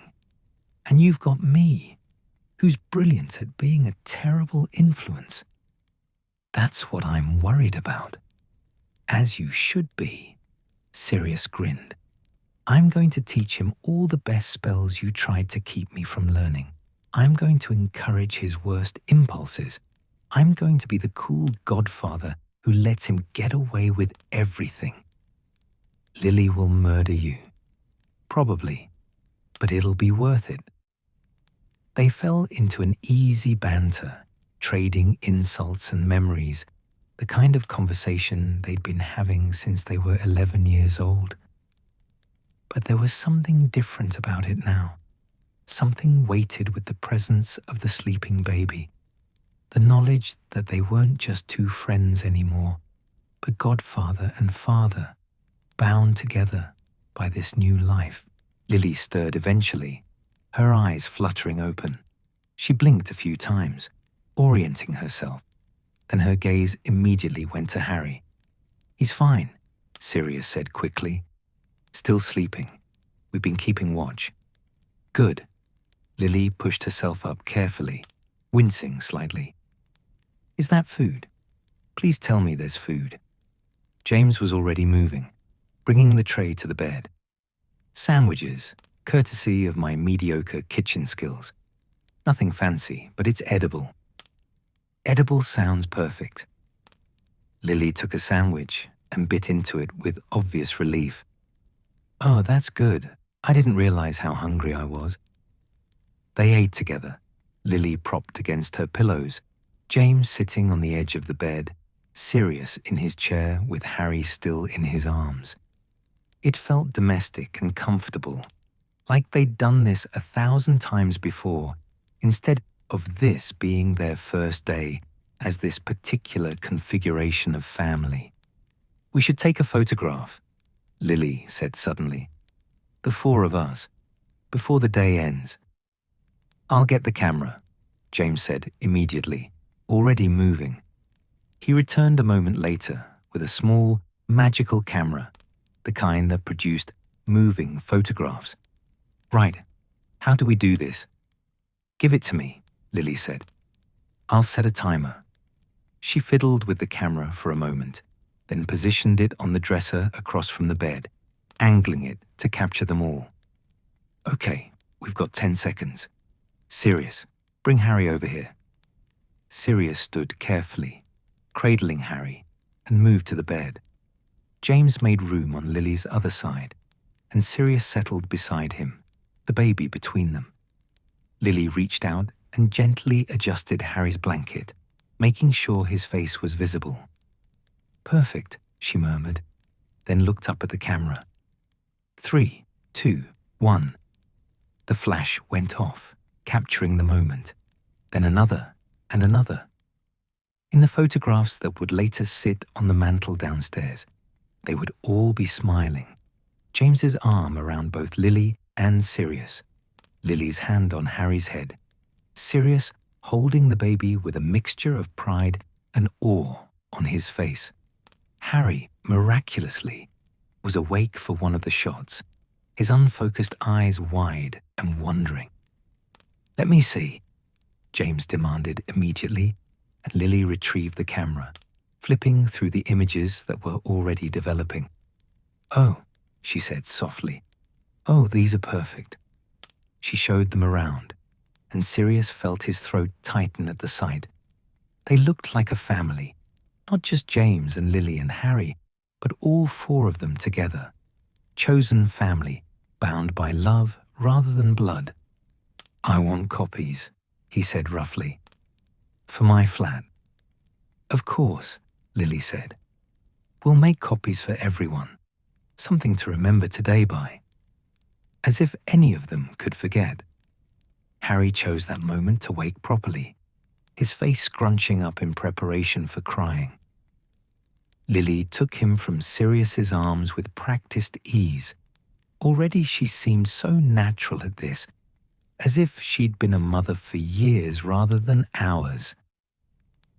Someone's hungry again, she said, already settling Harry at her breast. The baby latched on immediately, his crying stopping as suddenly as it had started. That's better. Yes, much better. James watched his wife and son with an expression of such complete love that Sirius had to look away, feeling like an intruder on something too intimate. But Lily caught his eye and smiled. "Don't even think about leaving this room," she said. "Your family. This is what family does. They sit together and they're comfortable with each other." So Sirius stayed, and they talked about everything and nothing, about Harry's features and whose nose he had.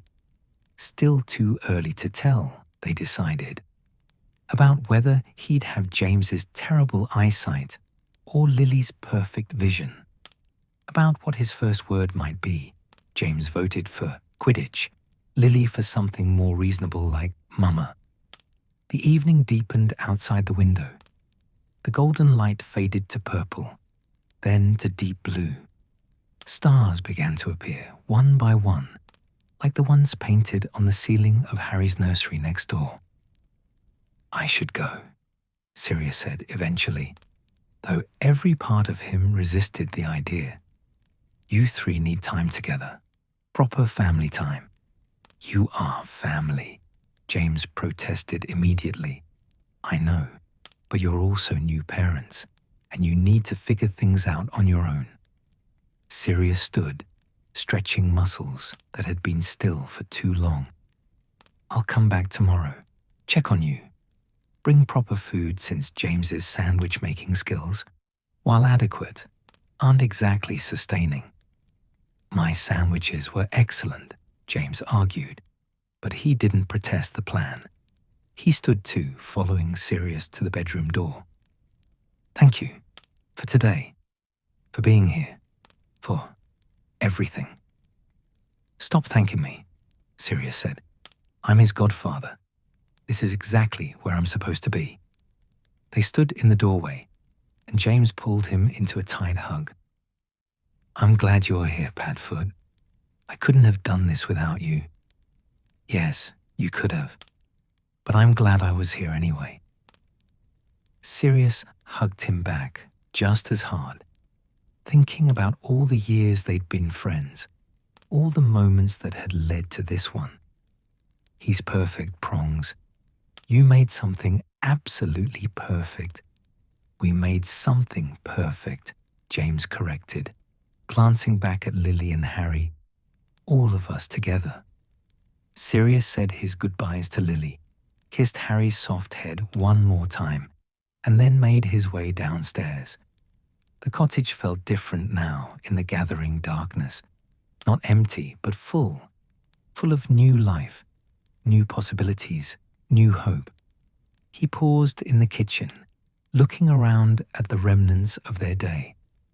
The teacups they'd used that morning, the plates from their impromptu meals, the general comfortable disorder of a house where people were living and loving rather than just existing. Through the ceiling, he could hear James and Lily's voices, low murmurs punctuated by Harry's small sounds, the noises of a family settling in for the night. Sirius let himself out the front door, closing it quietly behind him. The garden was full of night sounds, crickets and rustling leaves, and the distant call of an owl. The air was cooler now, carrying the scent of roses and earth and summer. He stood at the gate for a moment, looking back at the cottage. Light glowed from the upstairs window, warm and inviting. Inside those walls, James and Lily were beginning their first night as parents, learning the rhythms of their new life with Harry.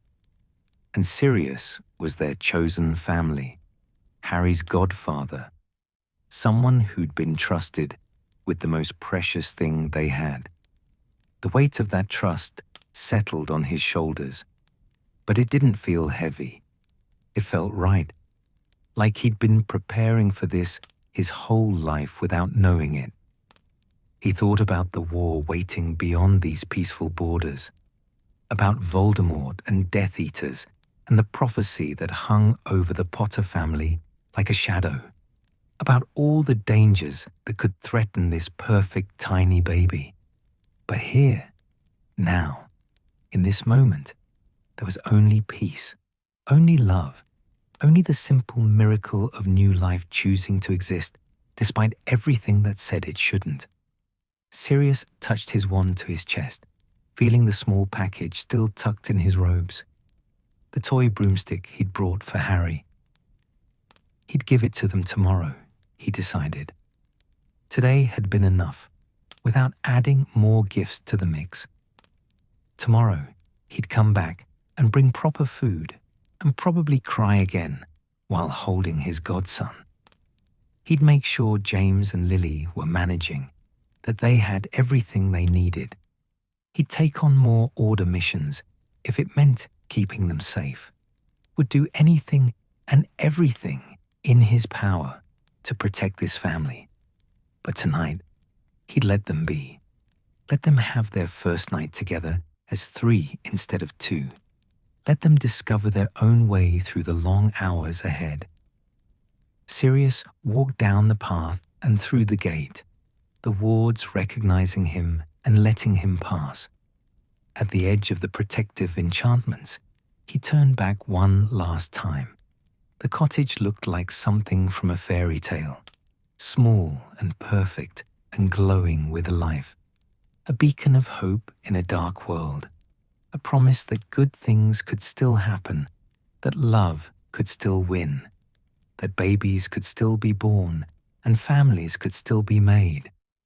"I'll protect him," Sirius whispered to the night, to the cottage, to James and Lily sleeping upstairs. "I swear it.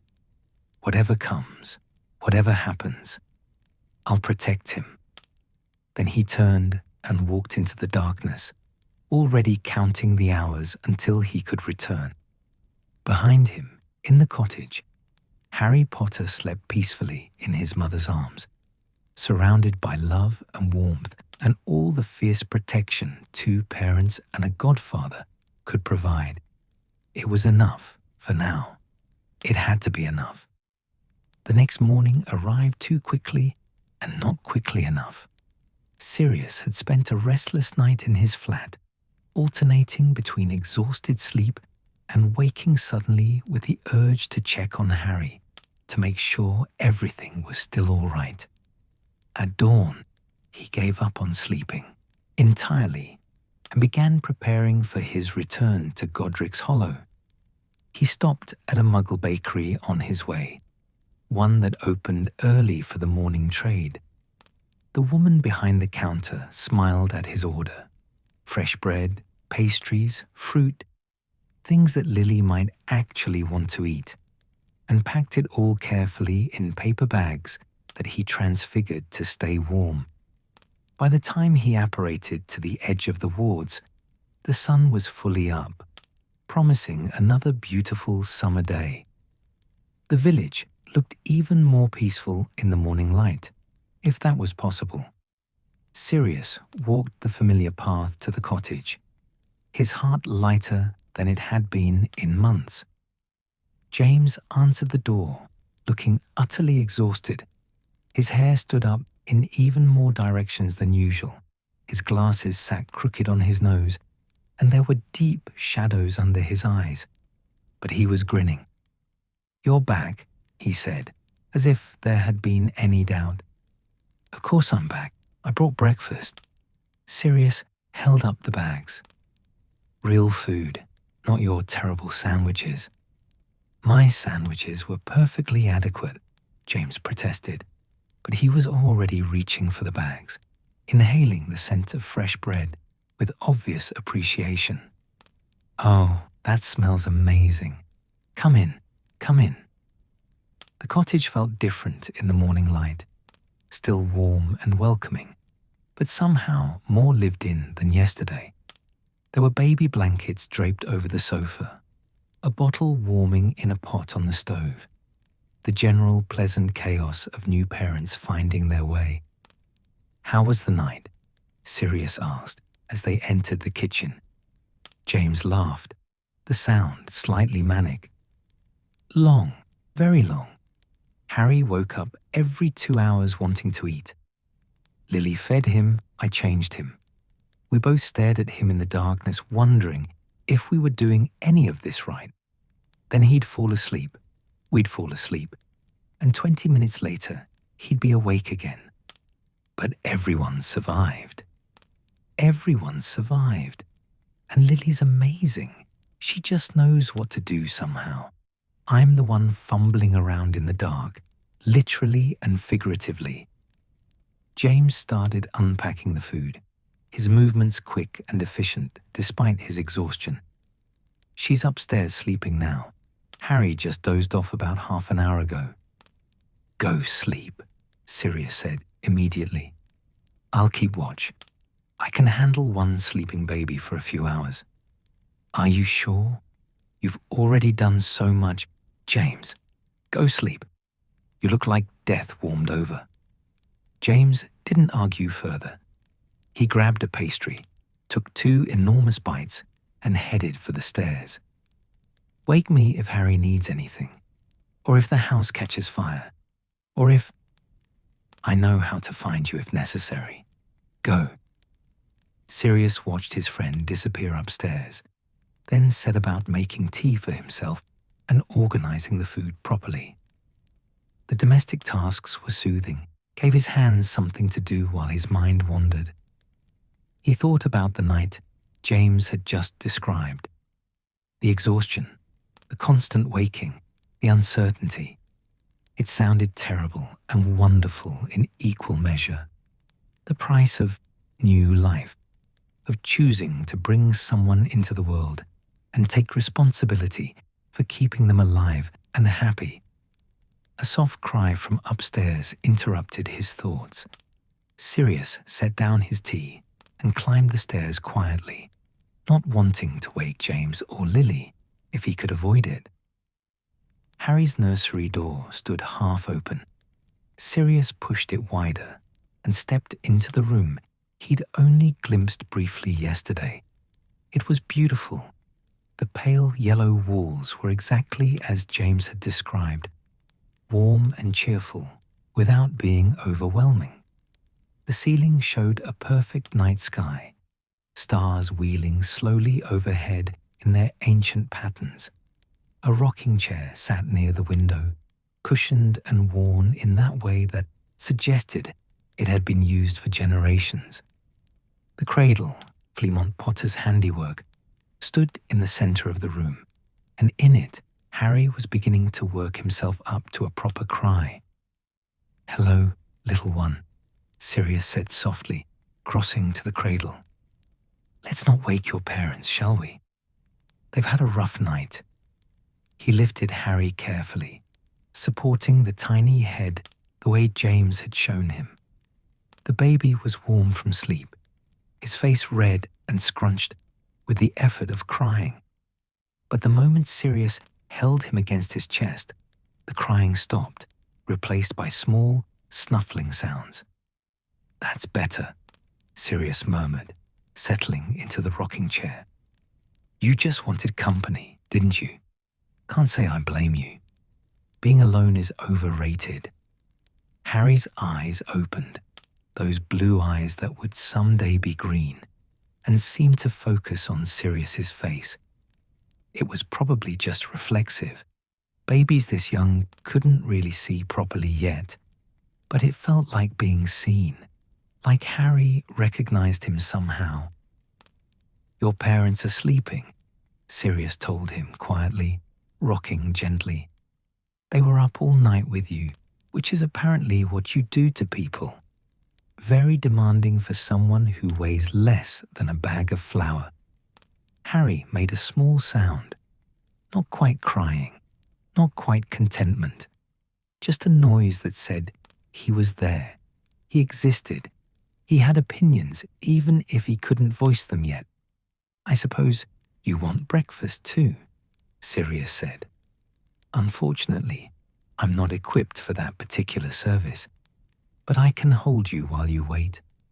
Would that be acceptable? Another small sound, which Sirius chose to interpret as agreement.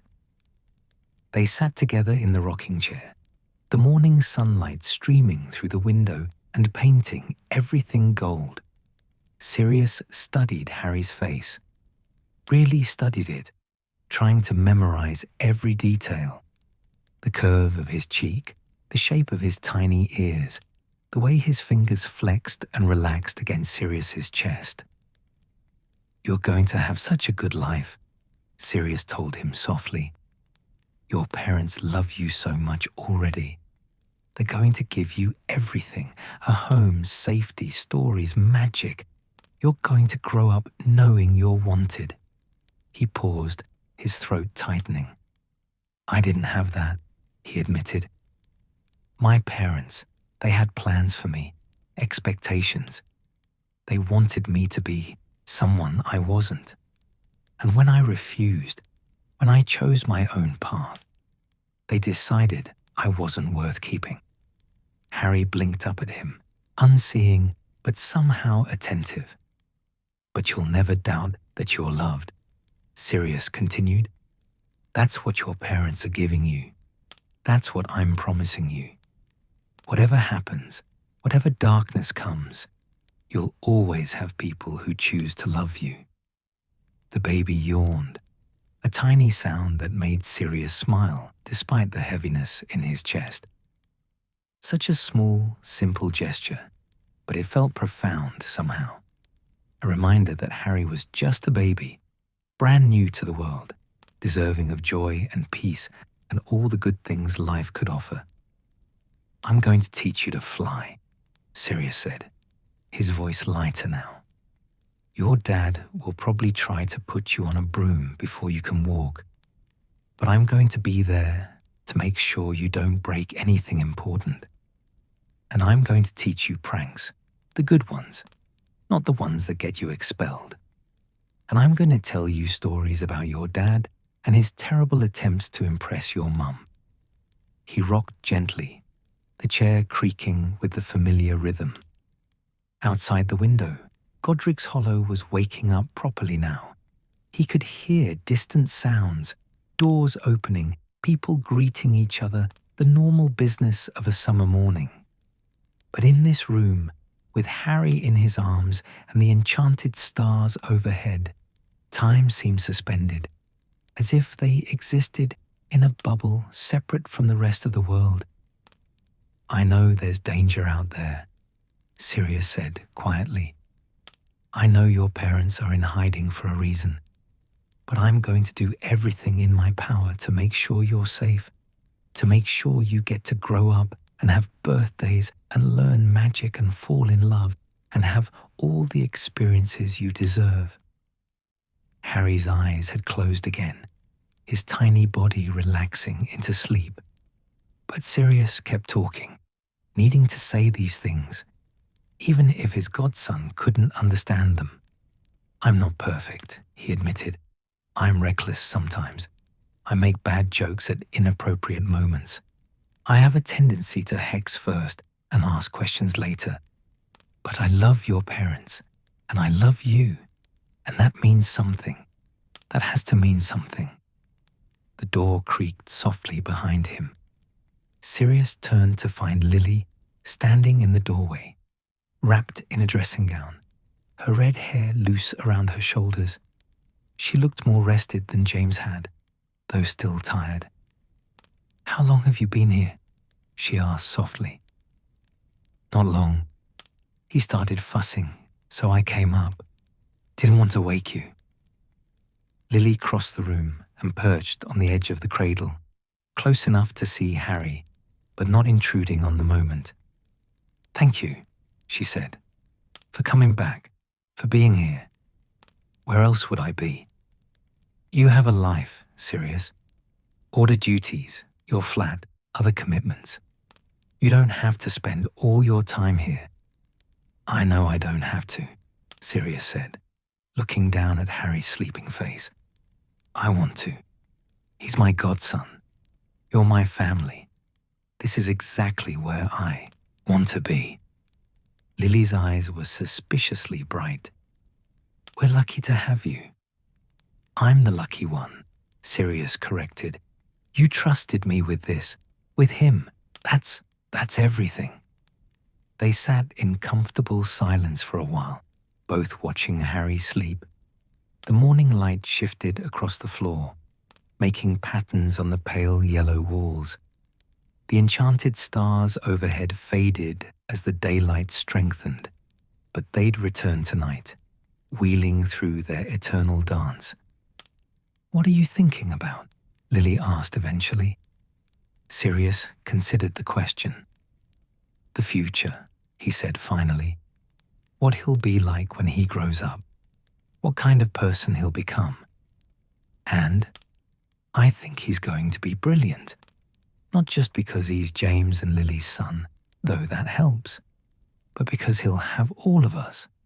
A whole community of people who love him and want him to succeed." "The Order," Lily said quietly. "Our friends. The people we're fighting with." "Exactly. He's not just going to have parents. He's going to have aunts and uncles and honorary grandparents, Remus telling him stories, maybe even Peter when he's around more. Everyone who cares about you and James will care about Harry too." Lily reached out and gently touched Harry's hand, her finger tracing the tiny knuckles. "I hope so," she whispered. "I hope we're giving him enough." "You're giving him everything," Sirius said firmly. "Look at this room. Look at this house. It's full of love, Lily. That's what matters. Not the war outside, not the danger, not the uncertainty. Just the fact that he's born into love." A sound from downstairs, the front door opening and closing. Both adults tensed immediately, hands moving toward wands. But then James's voice called up the stairs. "Lily, Padfoot, where is everyone?" "Nursery," Lily called back, and moments later, James appeared in the doorway. He looked slightly better after his nap, still exhausted but functional. His eyes went immediately to Harry in Sirius's arms, and his expression softened. "He's still asleep," James observed. "Barely," Sirius said. "He was fussing earlier, but I think he's settled now." "My turn," James said, and Sirius carefully transferred the baby into his father's arms. James held Harry with growing confidence, the movements more natural than they'd been yesterday. Already he was learning, adapting, becoming the father Harry needed. "I should go," Sirius said, standing and stretching. "Let you three have your day together." "Will you come back?" James asked immediately. "Tomorrow, or whenever you can." "Try keeping me away," Sirius said. He looked at the three of them, James holding Harry, Lily standing close beside them, and felt that familiar tightness in his chest. His family. Chosen, loved, protected. "I'll always come back." He said his goodbyes, promised to bring more food tomorrow, and made his way back downstairs. At the front door, he paused and looked back. The cottage was quiet, peaceful, full of light and love, everything a home should be. Outside, the morning was bright and clear. Sirius walked down the path, through the garden gate, stopping at the edge of the wards. He turned back one last time, imprinting the image in his memory. The cottage where Harry Potter had been born, where James and Lily were building their family, where love was choosing to exist despite everything that said it shouldn't. Sirius thought about the war waiting beyond these borders, about the battles still to come. But he also thought about Harry's tiny hands and James's wonder and Lily's strength, about the promise he'd made to protect them, to be there for them, to make sure Harry grew up knowing he was loved. "Whatever it takes," he said quietly to the morning air. "Whatever comes next, I'll be there. I promise." Then he turned and walked away, already looking forward to tomorrow, to the next visit, to watching Harry grow, to being part of this family in all the ways that mattered. Behind him, in the cottage, Harry Potter slept peacefully in his father's arms, surrounded by love, protected by magic, held safe by people who would do anything to keep him that way. It was enough. For now, for today, it was everything.